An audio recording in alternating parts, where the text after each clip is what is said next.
ಈಗ ನಾನು ಮಾತನಾಡಿದರೆ ಜನರು ನಾನು ಮಾತನಾಡುತ್ತಿದ್ದೇನೆ ಎಂದು ಹೇಳುತ್ತಾರೆ. ಬಾಲ್ಯದ ವಿಷಯವೇ ಬೇರೆಯಾಗಿತ್ತು ಅತ್ತಿಗೆಯವರೇ. ಈಗ ಪರಿಸ್ಥಿತಿ 20 ವರ್ಷಗಳ ಹಿಂದೆ ಇದ್ದಂತಿಲ್ಲ. ಅಂದು ನಾವು ಸಂಕಷ್ಟದಲ್ಲಿದ್ದೆವು ಮತ್ತು ನಿಮ್ಮ ಉಪಕಾರದ ಹೊರಗೆ ಸಿಲುಕಿದ್ದೆವು. ಆದರೆ ಈಗ ನನ್ನ ಮಗ ವಿಕ್ರಮ್ ಈ ನಗರದ ಅತಿದೊಡ್ಡ ಕಾಲೇಜಿನಲ್ಲಿ ಪ್ರೊಫೆಸರ್ ಆಗಿದ್ದಾನೆ. ಅವನ ಗೌರವವೇ ಅವನ ಆತ್ಮಸನ್ಮಾನ. ಅಂದು ಅವನು ಯಾವಾಗಲೂ ನಿಮ್ಮ ಮಗಳು ಶ್ರುತಿಯ ಹಿಂದೆ ಅಲೆಯುತ್ತಿದ್ದನಲ್ಲವೇ, ಅದೆಲ್ಲ ಕೇವಲ ಬಾಲ್ಯದಾಟವಾಗಿತ್ತು. ಅದನ್ನು ಈಗ ಮರೆತು ಬಿಡುವುದೇ ಎಲ್ಲರಿಗೂ ಒಳ್ಳೆಯದು. ಈಗ ನನ್ನ ಮಗ ಸುಶಿಕ್ಷಿತ ಮತ್ತು ಸಮರ್ಥ ವ್ಯಕ್ತಿಯಾಗಿದ್ದಾನೆ. ಆದರೆ ನಿಮ್ಮ ಮಗಳ ಸ್ಥಿತಿ ಎಲ್ಲರಿಗೂ ಗೊತ್ತೇ ಇದೆ.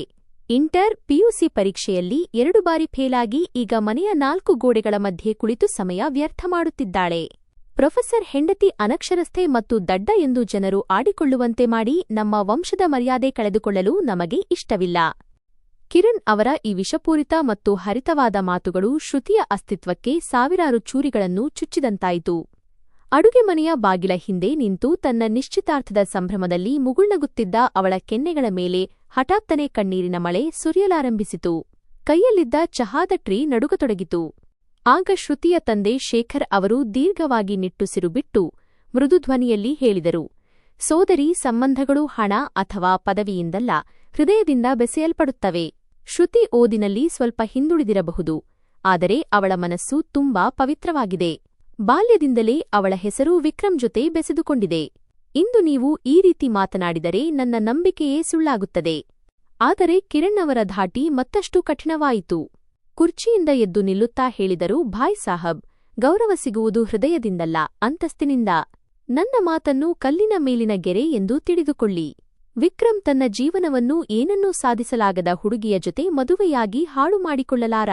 ಅವನಿಗೆ ಈಗ ಅವನ ಮಟ್ಟಕ್ಕೆ ಸರಿಸಾಟಿಯಾದ ಹುಡುಗಿ ಬೇಕು. ಅವಳ ಜೊತೆ ಯಾವುದಾದರೂ ಸಮಾರಂಭದಲ್ಲಿ ನಿಂತು ಇಂಗ್ಲಿಷ್ನಲ್ಲಿ ಮಾತನಾಡಬಲ್ಲವಳಾಗಿರಬೇಕು. ಶ್ರುತಿಯಂತೆ ಅಡುಗೆ ಮನೆಯಲ್ಲಿ ರೊಟ್ಟಿ ಮಾಡುತ್ತಾ ಇಡೀ ಜೀವನ ಕಳೆಯುವವಳಲ್ಲ. ಇದೆಲ್ಲವನ್ನೂ ಕೇಳಿ ಶ್ರುತಿಯ ಒಳಗೇನೋ ಒಡೆದು ಚೂರಾದಂತಾಯಿತು.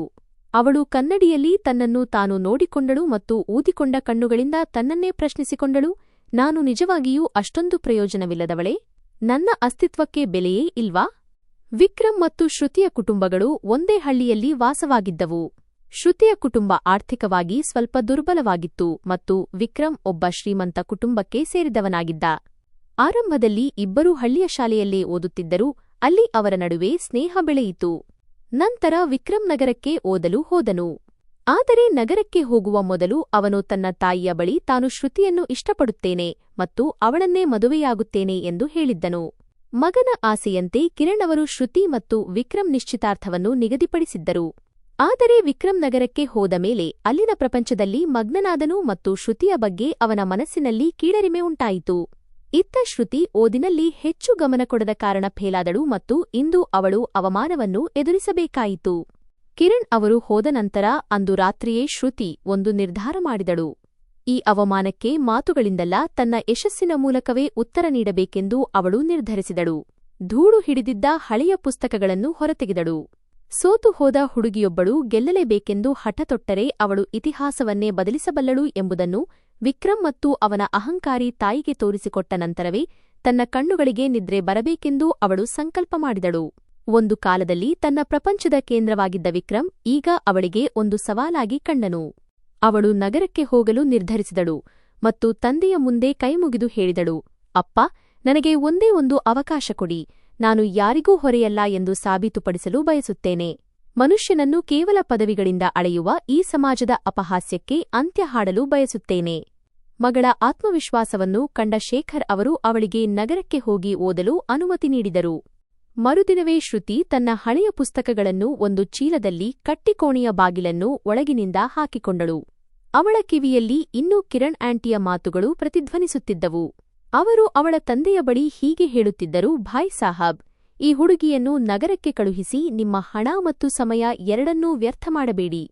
ಹಳ್ಳಿಯ ಶಾಲೆಯಲ್ಲೇ 2 ಅಕ್ಷರ ಕಲಿಯಲಾಗದವಳು ದೊಡ್ಡ ನಗರದ ಕಾಲೇಜುಗಳಲ್ಲಿ ಏನು ತಾನೇ ಮಾಡಲು ಸಾಧ್ಯ?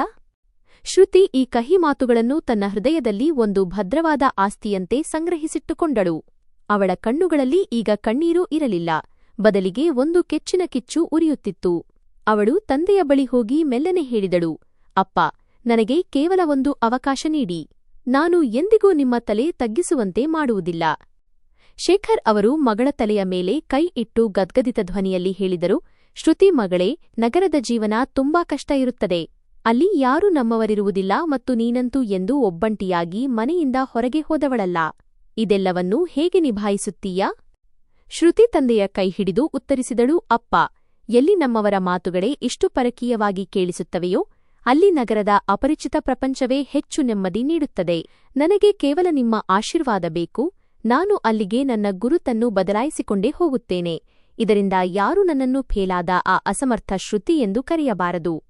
ಮರುದಿನ ಅವಳು ತನ್ನ ಬ್ಯಾಗ್ನಲ್ಲಿ ಕೆಲವು ಬಟ್ಟೆಗಳು, ಸ್ವಲ್ಪ ಕನಸುಗಳು ಮತ್ತು ಅಪಾರ ಧೈರ್ಯವನ್ನು ತುಂಬಿಕೊಂಡು ಬಸ್ಸಿನಲ್ಲಿ ಕುಳಿತಳು.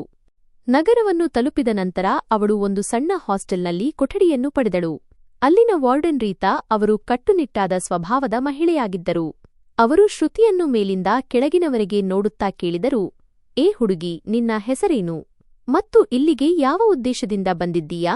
ಶ್ರುತಿ ಕಣ್ಣುಗಳನ್ನು ಕೆಳಗೆ ಮಾಡಿ ಒಂದು ಹೊಸ ಹೆಸರನ್ನು ಆರಿಸಿಕೊಳ್ಳುತ್ತಾ ಹೇಳಿದಳು, ನನ್ನ ಹೆಸರು ನೀಲಂ ಮತ್ತು ನಾನು ಇಲ್ಲಿ ಕೇವಲ ಓದಲು ಬಂದಿದ್ದೇನೆ.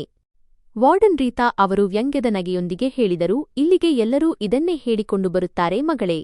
ಆದರೆ ನಗರದ ಜಗಮಗಿಸುವ ಬೆಳಕು ಎಲ್ಲವನ್ನೂ ಮರೆಸಿಬಿಡುತ್ತದೆ. ನೀಲಂ ಸಣ್ಣ ನೋವಿನೊಂದಿಗೆ ಉತ್ತರಿಸಿದಳು, ಆಂಟಿ, ಯಾರ ಹಿಂದೆ ಕತ್ತಲೆ ಅತಿ ಗಾಢವಾಗಿರುತ್ತದೆಯೋ ಅವರಿಗೆ ಬೆಳಕನ್ನು ಕಂಡರೆ ಭಯವಾಗುವುದಿಲ್ಲ. ನನಗೆ ಕೇವಲ ಒಂದು ಮೂಲೆಯನ್ನು ಕೊಡಿ, ಅಲ್ಲಿ ನಾನು ನನ್ನ ಪುಸ್ತಕಗಳನ್ನು ಇಟ್ಟುಕೊಳ್ಳುತ್ತೇನೆ. ಇದರ ನಂತರ ಅವಳ ನಿರಂತರ ಹೋರಾಟದ ಜೀವನ ಆರಂಭವಾಯಿತು. ನೀಲಂ ಕಾಲೇಜಿಗೆ ಸೇರಿದಾಗ ಅಲ್ಲಿನ ಹುಡುಗಿಯರು ಅವಳ ಸಾದಾ ಉಡುಪು ಮತ್ತು ಮೌನವಾಗಿರುವ ಅಭ್ಯಾಸವನ್ನು ನೋಡಿ ತಮಾಷೆ ಮಾಡಲಾರಂಭಿಸಿದರು. ಒಂದು ದಿನ ಶ್ರೀಮಂತ ಮನೆಯ ಹುಡುಗಿಯೊಬ್ಬಳು ಅವಳ ಪುಸ್ತಕವನ್ನು ಕಸಿದುಕೊಂಡು ನಗುತ್ತಾ ಹೇಳಿದಳು, ಏ ಹುಡುಗಿ, ನೀನು ಯಾವಾಗಲೂ ಈ ಪುಸ್ತಕಗಳಲ್ಲೇ ಏಕೆ ಮುಳುಗಿರುತ್ತೀಯಾ? ನಿನಗೆ ಪ್ರಪಂಚದ ಬೇರೆ ಯಾವುದರ ಬಗ್ಗೆಯೂ ಆಸಕ್ತಿ ಇಲ್ವಾ? ನೀಲಂ ಶಾಂತವಾಗಿ ತನ್ನ ಪುಸ್ತಕವನ್ನು ವಾಪಸ್ ಪಡೆಯುತ್ತಾ ಹೇಳಿದಳು, ಆಸಕ್ತಿ ಎಂಬುದು ಕಳೆದುಕೊಳ್ಳಲು ಬಹಳಷ್ಟು ಇರುವವರಿಗೆ ಇರುತ್ತದೆ. ನನ್ನ ಹತ್ತಿರ ಇರುವುದು ಕೇವಲ ಪಡೆಯುವ ದಾರಿ ಮಾತ್ರ, ಅದುವೇ ಈ ಪುಸ್ತಕಗಳು. ತನ್ನ ವಿಫಲತೆಯ ಕಥೆಗಳು ಹಳ್ಳಿಯ ಗಲ್ಲಿಗಳಲ್ಲಿ ಪ್ರಸಿದ್ಧವಾಗಿದ್ದವು ಎಂಬ ಸುಳಿವು ಯಾರಿಗೂ ಸಿಗದಂತೆ ಅವಳು ತನ್ನ ಗುರುತನ್ನು ಅಡಗಿಸಿಟ್ಟಿದ್ದಳು. ಅವಳು ರಾತ್ರಿ ಹಾಸ್ಟೆಲ್ ಅಡುಗೆ ಮನೆಯಲ್ಲಿ ಕೆಲಸ ಮಾಡುತ್ತಾ ತನ್ನ ಫೀಸ್ ಕಟ್ಟುತ್ತಿದ್ದಳು ಮತ್ತು ಹಗರಿಡಿ ಕಾಲೇಜಿನ ಲೈಬ್ರರಿಯ ಒಂದು ಮೂಲೆಯಲ್ಲಿ ಕುಳಿತು ಪುಸ್ತಕಗಳೊಂದಿಗೆ ಸ್ನೇಹ ಬೆಳೆಸುತ್ತಿದ್ದಳು. ಒಂದು ರಾತ್ರಿ ಅವಳ ರೂಮ್ಮೇಟ್ ಕೀರ್ತಿ ಕೇಳಿದಳು, ನೀಲಂ, ನೀನು ಮನೆಗೆ ಯಾಕೆ ಫೋನ್ ಮಾಡುವುದಿಲ್ಲ? ನಿನಗೆ ನಿನ್ನ ತಾಯಿಯ ನೆನಪು ಬರುವುದಿಲ್ಲವೇ? ನೀಲಂ ಕಿಟಕಿಯಿಂದ ಹೊರಗಿನ ಕತ್ತಲೆಯನ್ನು ನೋಡುತ್ತಾ ಹೇಳಿದಳು, ನೆನಪಂತೂ ತುಂಬಾ ಬರುತ್ತದೆ ಕೀರ್ತಿ, ಆದರೆ ಈಗ ನನ್ನ ನೆನಪುಗಳ ಮೇಲೆ ಕೆಲವು ಜನರ ಅವಮಾನದ ಕಾವಲಿದೆ. ಆ ಹಂಗಿನ ಮಾತುಗಳಿಗೆ ನನ್ನ ಯಶಸ್ಸಿನ ಮೂಲಕ ಉತ್ತರ ನೀಡುವವರೆಗೂ ನನಗೆ ಮನೆಗೆ ಹೋಗಲು ಸಾಧ್ಯವಿಲ್ಲ. ಕೀರ್ತಿ ಆಶ್ಚರ್ಯದಿಂದ ಕೇಳಿದಳು, ಯಾರಾದರೂ ಯಾರನ್ನಾದರೂ ಇಷ್ಟೊಂದು ದ್ವೇಷಿಸಲು ಸಾಧ್ಯವೇ?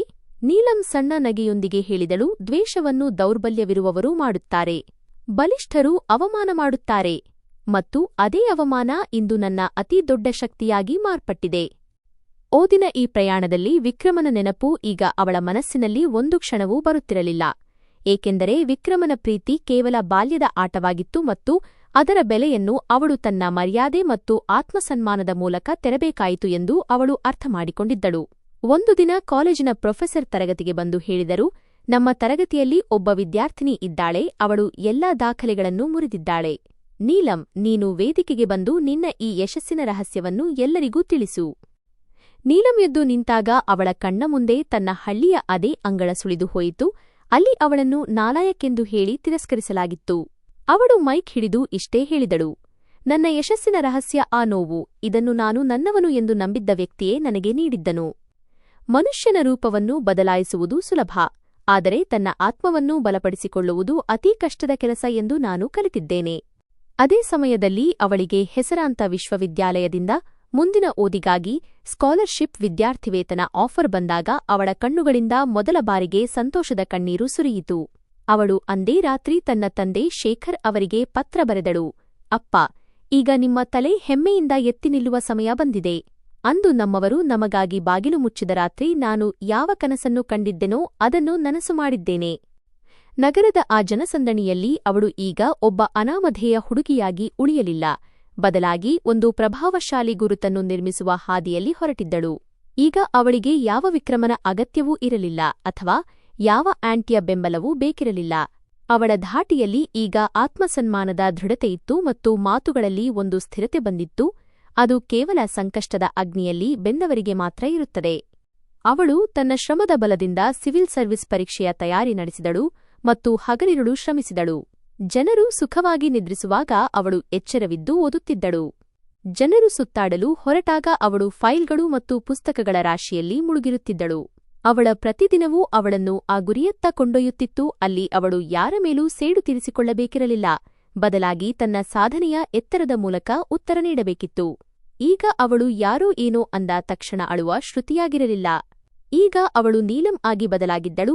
ಯಾರ ಧ್ವನಿಯಲ್ಲಿ ತೀರ್ಮಾನ ತೆಗೆದುಕೊಳ್ಳುವ ಶಕ್ತಿಯಿತ್ತು ಮತ್ತು ಯಾರ ಹೆಜ್ಜೆಗಳ ಕೆಳಗೆ ಯಶಸ್ಸಿನ ಹಾದಿ ತಾನಾಗೇ ಹರಡಿಕೊಳ್ಳುತ್ತಿತ್ತು. ಅವಳ ಈ ಮೌನ ಪಯಣ ಈಗ ಮುಂದಿನ ಪೀಳಿಗೆಗೆ ಮಾದರಿಯಾಗುವಂತಹ ಒಂದು ಕಥೆಯಾಗಿ ಮಾರ್ಪಟ್ಟಿತ್ತು. ಅವಳು ಆಗಾಗ ಏಕಾಂತದಲ್ಲಿ ತನ್ನಷ್ಟಕ್ಕೆ ತಾನೇ ಹೇಳಿಕೊಳ್ಳುತ್ತಿದ್ದಳು, ನೋಡು ವಿಕ್ರಮ್, ನೀನು ಯಾವ ಅಹಂಕಾರದಿಂದ ಪ್ರೊಫೆಸರ್ ಆಗಿ ಮೆರೆಯುತ್ತಿದ್ದೆಯೋ, ಇಂದು ನಾನು ಅದೇ ಅಹಂಕಾರದ ಅಡಿಪಾಯವನ್ನೇ ಅಲುಗಾಡಿಸಿದ್ದೇನೆ. ಇನ್ಮುಂದೆ ನಮ್ಮಿಬ್ಬರ ಮುಖಾಮುಖಿಯಾದಾಗ ನೀನು ಕೇವಲ ಒಬ್ಬ ಸಾಮಾನ್ಯ ಶಿಕ್ಷಕನಾಗಿರುತ್ತೀಯಾ ಮತ್ತು ನಾನು ಪ್ರತಿಯೊಂದು ತಪ್ಪು ಮಾತಿಗೂ ಉತ್ತರ ನೀಡಬಲ್ಲ ಕಾನೂನಿನ ಶಕ್ತಿಯಾಗಿರುತ್ತೇನೆ. ಅವಳ ಈ ಮೌನ ಈಗ ಒಂದು ಬಿರುಗಾಳಿಯ ರೂಪ ಪಡೆದಿತ್ತು. ಅದು ಶೀಘ್ರದಲ್ಲೇ ಅವಳ ಹಳ್ಳಿಯ ಗಾಳಿಯನ್ನೇ ಬದಲಾಯಿಸಲಿದ್ದ ಫನ್ಮುನ್ಸೂಚನೆಯಾಗಿತ್ತು. ಅವಳ ಗೆಲುವಿನ ಸೂರ್ಯ ಉದಯಿಸುವ ಸಮಯ ಹತ್ತಿರವಿತ್ತು. ಅವಳು ತನ್ನೆಲ್ಲ ಹಳೆಯ ನೆನಪುಗಳನ್ನು ಒಂದು ಪೆಟ್ಟಿಗೆಯಲ್ಲಿ ಹಾಕಿ ಮುಚ್ಚಿಟ್ಟಿದ್ದಳು. ಇದರಿಂದ ಅವಳ ಜೀವನದಲ್ಲಿ ಕೇವಲ ಭವಿಷ್ಯದ ಬೆಳಕು ಮಾತ್ರ ಇರಲಿ ಮತ್ತು ಕಳೆದ ಹೋದ ಕಹಿಯಾದ ನೆನಪುಗಳ ನೆರಳು ಅವಳನ್ನು ಕಾಡದಿರಲಿ ಎಂಬುದು ಅವಳ ಆಶಯವಾಗಿತ್ತು. ಅದೇ ಸಮಯದಲ್ಲಿ ನಗರದ ಒಂದು ಅತ್ಯಂತ ದುಬಾರಿ ಮ್ಯಾರೇಜ್ ಹಾಲ್ನಲ್ಲಿ ಬೆಳಕು ಮತ್ತು ಸಂಭ್ರಮ ಮನೆಮಾಡಿತ್ತು. ಅಲ್ಲಿ ಹಳ್ಳಿಯ ಒಂದು ಶ್ರೀಮಂತ ಕುಟುಂಬದ ದೊಡ್ಡ ಮದುವೆ ನಡೆಯುತ್ತಿತ್ತು. ವಿಕ್ರಮ್ ತನ್ನ ಕಾಲೇಜಿನ ಪ್ರೊಫೆಸರ್ ಸ್ನೇಹಿತರ ಮಧ್ಯೆ ನಿಂತು ಬಹಳ ಗರ್ವದಿಂದ ಮಾತನಾಡುತ್ತಿದ್ದನು. ಅವನು ಬೆಲೆಬಾಳುವ 3-ಪೀಸ್ ಸೂಟ್ ಧರಿಸಿದ್ದನು ಮತ್ತು ಅವನ ಅಟ್ಟಹಾಸ ತಾನೇ ಈ ಪ್ರಪಂಚದ ಅತಿದೊಡ್ಡ ವ್ಯಕ್ತಿ ಎಂಬಂತೆ ಇತ್ತು. ಅದೇ ಸಮಯದಲ್ಲಿ ನೀಲಂ ಶ್ರುತಿ ತನ್ನ ತಂದೆ ಶೇಖರ್ ಅವರೊಂದಿಗೆ ಆ ಮದುವೆಗೆ ಬಂದಳು. ಅವಳ ಉಡುಪು ಸರಳವಾಗಿತ್ತು ಮತ್ತು ಮುಖದಲ್ಲಿ ಅದೇ ಹಳೆಯ ಸೌಮ್ಯತೆ ಇತ್ತು. ಆದರೆ ಈಗ ಅವಳ ಕಣ್ಣುಗಳಲ್ಲಿ ದೌರ್ಬಲ್ಯವಿರಲಿಲ್ಲ. ವಿಕ್ರಮನ ಕಣ್ಣುಗಳಲ್ಲಿ ಅವಳನ್ನು ಗುರುತಿಸುವ ಸಣ್ಣ ಪ್ರಯತ್ನವೂ ಇರಲಿಲ್ಲ, ಏಕೆಂದರೆ ಆ ಮದುವೆ ಅವನಿಗೆ ಕೇವಲ ಒಂದು ಆಡಂಬರದ ಸಮಾರಂಭವಾಗಿತ್ತು. ಅಲ್ಲಿ ನಿಂತಲ್ಲೇ ವಿಕ್ರಮ್ ತನ್ನ ಸ್ನೇಹಿತರ ಬಳಿ ಹೇಳುತ್ತಿದ್ದನು, ಮನುಷ್ಯನ ಗುರುತು ಅವನ ಸಹವಾಸದಿಂದ ತಿಳಿಯುತ್ತದೆ. ನಾನು ಮೊದಲೇ ನಿರ್ಧರಿಸಿದ್ದೆ, ಜೀವನದಲ್ಲಿ ಮುಂದೆ ಬರಬೇಕೆಂದರೆ ದಾರಿಯಲ್ಲಿ ಅಡ್ಡಿಯಾಗುವ ಜನರನ್ನು ಹಿಂದೆ ಬಿಡಬೇಕು, ಅವರು ಎಷ್ಟೇ ಹತ್ತಿರದ ಸಂಬಂಧಿಕರಾಗಿದ್ದರೂ ಸರಿಯೇ. ಅವನ ಈ ಮಾತು ಹತ್ತಿರದಲ್ಲೇ ನಿಂತಿದ್ದ ನೀಲಂ ಕಡೆಗೆ ಇತ್ತು ಎಂಬುದು ಸ್ಪಷ್ಟವಾಗಿತ್ತು. ಆಗ ಅವನ ಒಬ್ಬ ಸ್ನೇಹಿತ ನೀಲಂ ಕಡೆಗೆ ನೋಡುತ್ತಾ ಕೇಳಿದನು, ವಿಕ್ರಮ್, ಈ ಹುಡುಗಿ ಯಾರು? ಪದೇ ಪದೇ ನಿನ್ನ ಕಡೆಗೆ ನೋಡುತ್ತಿದ್ದಾಳೆ, ನಿನಗೆ ಗೊತ್ತಿರುವವಳೇ? ವಿಕ್ರಮ್ ನೀಲಂ ಮೇಲೆ ಒಂದು ತಾತ್ಸಾರಭರಿತ ನೋಟ ಬೀರಿದನು ಮತ್ತು ನಿರ್ಲಕ್ಷ್ಯದಿಂದ ಹೇಳಿದನು, ಬಿಡು ಯಾರ್, ಯಾವಳೋ ಹಳ್ಳಿ ಹುಡುಗಿ ಇರಬೇಕು. ನಮ್ಮ ಹಳ್ಳಿಯಲ್ಲಿ ಇಂತಹ ಎಷ್ಟೋ ಜನರಿದ್ದಾರೆ, ಅವರನ್ನು ನಾವು ಕೇವಲ ಅಗತ್ಯವಿದ್ದಾಗ ಮಾತ್ರ ಗುರುತಿಸುತ್ತೇವೆ. ಇದನ್ನು ಕೇಳಿ ನೀಲಂ ಹೃದಯಕ್ಕೆ ಯಾರೋ ಚೂರಿಯಿಂದ ಇರಿದಂತಾಯಿತು. ಆದರೂ ಅವಳು ತನ್ನನ್ನು ತಾನು ಸಂಭಾಳಿಸಿಕೊಂಡಳು ಮತ್ತು ಧೈರ್ಯ ಮಾಡಿ ವಿಕ್ರಮನ ಬಳಿ ಹೋದಳು. ಕನಿಷ್ಠ ಪಕ್ಷ ಅವನಿಗೆ ಹಲೋ ಎನ್ನಲಾದರೂ ಮುಂದಾದಳು. ಬಹಳ ಮೃದು ಧ್ವನಿಯಲ್ಲಿ ಕೇಳಿದಳು, ವಿಕ್ರಮ್, ಹೇಗಿದ್ದೀಯಾ? ನಿನ್ನ ಕೆಲಸ ಹೇಗೆ ನಡೆಯುತ್ತಿದೆ? ವಿಕ್ರಮ್ ಅವಳ ಮಾತಿಗೆ ಯಾವುದೇ ಉತ್ತರ ನೀಡುವ ಬದಲಾಗಿ ತನ್ನ ಕೈಯಲ್ಲಿದ್ದ ಖಾಲಿ ಗ್ಲಾಸನ್ನು ಅವಳ ಕಡೆಗೆ ಚಾಚಿದನು ಮತ್ತು ಅತ್ಯಂತ ಅವಮಾನಕರ ಧಾಟಿಯಲ್ಲಿ ಹೇಳಿದನು, ಏ ಹುಡುಗಿ, ಈ ಗ್ಲಾಸ್ ಹಿಡ್ಕೋ ಮತ್ತು ಅಲ್ಲಿ ಯಾರಾದರೂ ವೇಟರ್ ಸಿಗುತ್ತಾರಾ ನೋಡು. ಸಿಕ್ಕರೆ ನನ್ನ ಸ್ನೇಹಿತರಿಗೆ ತಾಜಾ ಜ್ಯೂಸ್ ತರಲು ಹೇಳು. ಶ್ರುತಿಯ ಕೈಗಳು ಗ್ಲಾಸ್ ಹಿಡಿಯುವಾಗ ನಡುಗತೊಡಗಿದವು. ಅವಳ ಕಣ್ಣುಗಳು ತುಂಬಿ ಬಂದವು ಮತ್ತು ತಡೆಹಿಡಿದ ಧ್ವನಿಯಲ್ಲಿ ಹೇಳಿದಳು, ವಿಕ್ರಮ್, ನಾನು ಶ್ರುತಿ. ನೀನು ನನ್ನ ಹೆಸರನ್ನು ಮರೆತುಬಿಟ್ಟೆಯಾ? ವಿಕ್ರಮ್ ಜೋರಾಗಿ ಅಟ್ಟಹಾಸದಿಂದ ನಗುತ್ತಾ ತನ್ನ ಸ್ನೇಹಿತರ ಕಡೆ ನೋಡಿ ಹೇಳಿದನು, ಕೇಳಿದ್ರಾ ಇವಳ ಮಾತು? ಈಕೆ ಇನ್ನೂ ಕೂಡ ಅದೇ ಹಳೆಯ ನೆನಪುಗಳನ್ನು ಇಟ್ಟುಕೊಂಡು ಅಲೆಯುತ್ತಿದ್ದಾಳೆ. ಅರೆ ಮೇಡಂ, ಈಗ ನಾನು ನಗರದ ಪ್ರಖ್ಯಾತ ಪ್ರೊಫೆಸರ್. ನಿಮ್ಮಂತಹ ಅನಕ್ಷರಸ್ಥ ಮತ್ತು ವಿಫಲರಾದವರ ಹೆಸರನ್ನು ನೆನಪಿಟ್ಟುಕೊಳ್ಳಲು ನನಗೆ ಅಷ್ಟು ಪುರುಸೊತ್ತಿಲ್ಲ. ನಿಮ್ಮಿಂದ ಇಂಟರ್, ಪಿಯುಸಿ ಪುಸ್ತಕಗಳನ್ನೇ ಓದಿ ಮುಗಿಸಲು ಸಾಧ್ಯವಾಗಲಿಲ್ಲ. ಆದರೆ ನಾನು ಇಲ್ಲಿ ಪಿಎಚ್ಡಿ ಪೇಪರ್ಗಳನ್ನು ಬರೆಯುತ್ತಿದ್ದೇನೆ. ನಮ್ಮಿಬ್ಬರ ನಡುವೆ ಈಗ ಅಷ್ಟು ದೊಡ್ಡ ಅಂತರವಿದೆ. ಅದನ್ನು ನೀನು ಎಂದಿಗೂ ದಾಟಲು ಸಾಧ್ಯವಿಲ್ಲ. ಅವನ ಸ್ನೇಹಿತರು ಈ ಮಾತು ಕೇಳಿ ನಗಲಾರಂಭಿಸಿದರು ಮತ್ತು ಒಬ್ಬ ಸ್ನೇಹಿತ ತಮಾಷೆ ಮಾಡುತ್ತಾ ಹೇಳಿದನು, ಪ್ರೊಫೆಸರ್ ಸಾಹೇಬ್ರೆ, ನಿಮ್ಮ ಹಳೆಯ ಕಾಲದ ನೆನಪುಗಳು ನಿಮ್ಮನ್ನು ಬಿಡುತ್ತಿಲ್ಲ ಅನಿಸುತ್ತೆ. ವಿಕ್ರಮ್ ಓರೆ ನೋಟದಿಂದ ಶ್ರುತಿಯನ್ನು ನೋಡುತ್ತಾ ಹೇಳಿದನು, ನನ್ನ ಹಳೆಯ ಕಾಲ ಬಹಳ ಹಿಂದೆಯೇ ಮುಗಿದು ಹೋಗಿದೆ. ಇವಳೆಲ್ಲ ಕೇವಲ ಒಂದು ಹೊರೆ, ಅನಿವಾರ್ಯವಾದಾಗ ಕೇವಲ ಅತ್ತ ನೋಡುವುದು ಅಷ್ಟೇ. ನೀನು ಇಲ್ಲಿಂದ ಹೋಗು ಮತ್ತು ನಿನ್ನ ತಂದೆಯ ಜೊತೆ ಕುಳಿತು ಊಟ ಮಾಡು. ಇದು ವಿದ್ಯಾವಂತರ ಸಭೆ. ನೀನು ಇಲ್ಲಿ ನಿಂತಿರುವುದು ಕೂಡ ನನಗೆ ವಿಚಿತ್ರವಾಗಿ ಕಾಣುತ್ತಿದೆ. ಶ್ರುತಿ ಆ ಗ್ಲಾಸನ್ನು ನಿಧಾನವಾಗಿ ಮೇಜಿನ ಮೇಲಿಟ್ಟಳು ಮತ್ತು ಏನೂ ಮಾತನಾಡದೆ ಅಲ್ಲಿಂದ ಹೊರಳಿದಳು. ವಿಕ್ರಮನ ಮಾತುಗಳು ಅವಳ ಕಿವಿಯಲ್ಲಿ ಸುತ್ತಿಗೆಯಿಂದ ಹೊಡೆದಂತೆ ಪ್ರತಿಧ್ವನಿಸುತ್ತಿದ್ದವು. ನೀನು ಒಂದು ಹೊರೆ.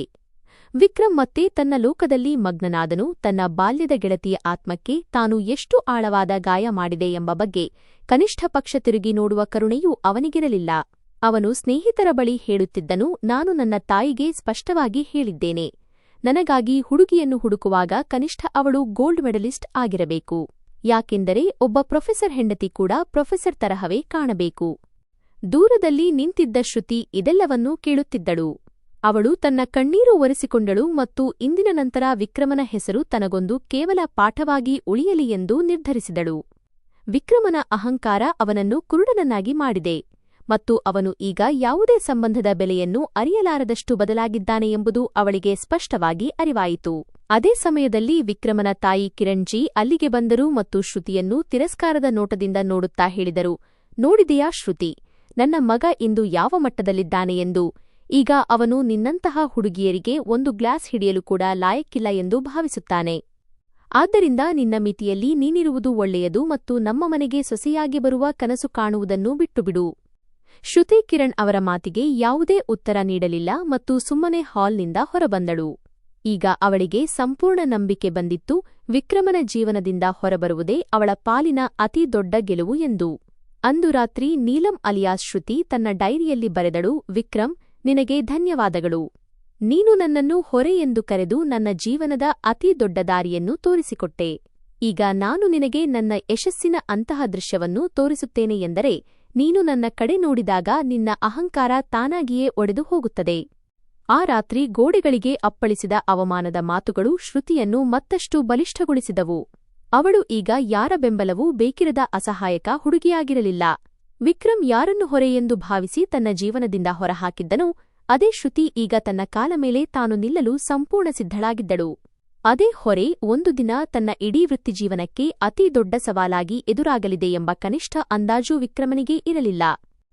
ವಿಕ್ರಮನ ಆಡಂಬರದ ಜ್ಞಾನ ಮತ್ತು ಅವನ ಕೃತಕ ಗೌರವ ಅಂದು ರಾತ್ರಿ ಉತ್ತುಂಗದಲ್ಲಿತ್ತು. ಆದರೆ ಕರ್ಮದ ಚಕ್ರ ತಿರುಗಿದೆ ಮತ್ತು ಅತಿ ಶೀಘ್ರದಲ್ಲೇ ಅವನು ಪ್ರತಿಯೊಂದು ಮಾತಿಗೆ ಲೆಕ್ಕ ಒಪ್ಪಿಸಬೇಕಾಗುತ್ತದೆ ಎಂಬ ಅರಿವು ಅವನಿಗಿರಲಿಲ್ಲ. ಶ್ರುತಿಯ ಓದು ಮತ್ತು ಅವಳ ಬಡತನದ ಬಗ್ಗೆ ಅವನು ಮಾಡಿದ ಪ್ರತಿಯೊಂದು ಅವಮಾನಕ್ಕೂ ಬೆಲೆ ತೆರಬೇಕಿತ್ತು.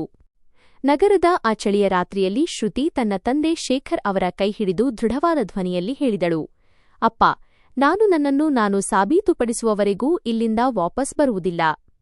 ಶೇಖರ್ ಅವರು ಮಗಳ ಕಣ್ಣುಗಳಲ್ಲಿ ದೊಡ್ಡ ಪರ್ವತವನ್ನೇ ಸೀಳಬಲ್ಲ ಅಂತಹ ದೃಢ ಸಂಕಲ್ಪವನ್ನು ಕಂಡಿದ್ದರು. ಅಲ್ಲಿ ವಿಕ್ರಮ್ ತನ್ನ ಅಹಂಕಾರದ ಪ್ರಪಂಚದಲ್ಲಿ ಮುಳುಗಿದ್ದನು.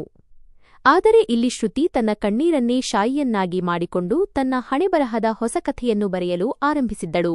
ಆ ಕಥೆಯಲ್ಲಿ ವಿಕ್ರಮನಂತಹ ಪಾತ್ರಗಳಿಗೆ ಕೇವಲ ಪಶ್ಚಾತ್ತಾಪ ಮಾತ್ರ ಉಳಿಯಲಿತ್ತು. ವಿಕ್ರಮನ ಸ್ನೇಹಿತರು ಅವನ ಯಶಸ್ಸನ್ನು ಕೊಂಡಾಡುತ್ತಿದ್ದರು ಮತ್ತು ಅವನು ಇಡೀ ಪ್ರಪಂಚವನ್ನೇ ಗೆದ್ದವನಂತೆ ಕುರ್ಚಿಯಲ್ಲಿ ಆರಾಮವಾಗಿ ಕುಳಿತಿದ್ದನು. ಆದರೆ ತಾನು ಒಂದು ಗ್ಲಾಸ್ ಹಿಡಿಯಲು ಕೂಡ ಯೋಗ್ಯಳಲ್ಲ ಎಂದು ತುಚ್ಛೀಕರಿಸಿದ ಹುಡುಗಿಯೇ ಅಸಲಿ ಗೆಲುವು ಸಾಧಿಸಲಿದ್ದಾಳೆ ಎಂಬುದು ಅವನಿಗೆ ತಿಳಿದಿರಲಿಲ್ಲ. ಸಮಯದ ಪ್ರತಿಕ್ಷಣವೂ ಈಗ ವಿಕ್ರಮನ ಪತನ ಮತ್ತು ಶ್ರುತಿಯ ಯಶಸ್ಸಿನತ್ತ ಸಾಗುತ್ತಿತ್ತು.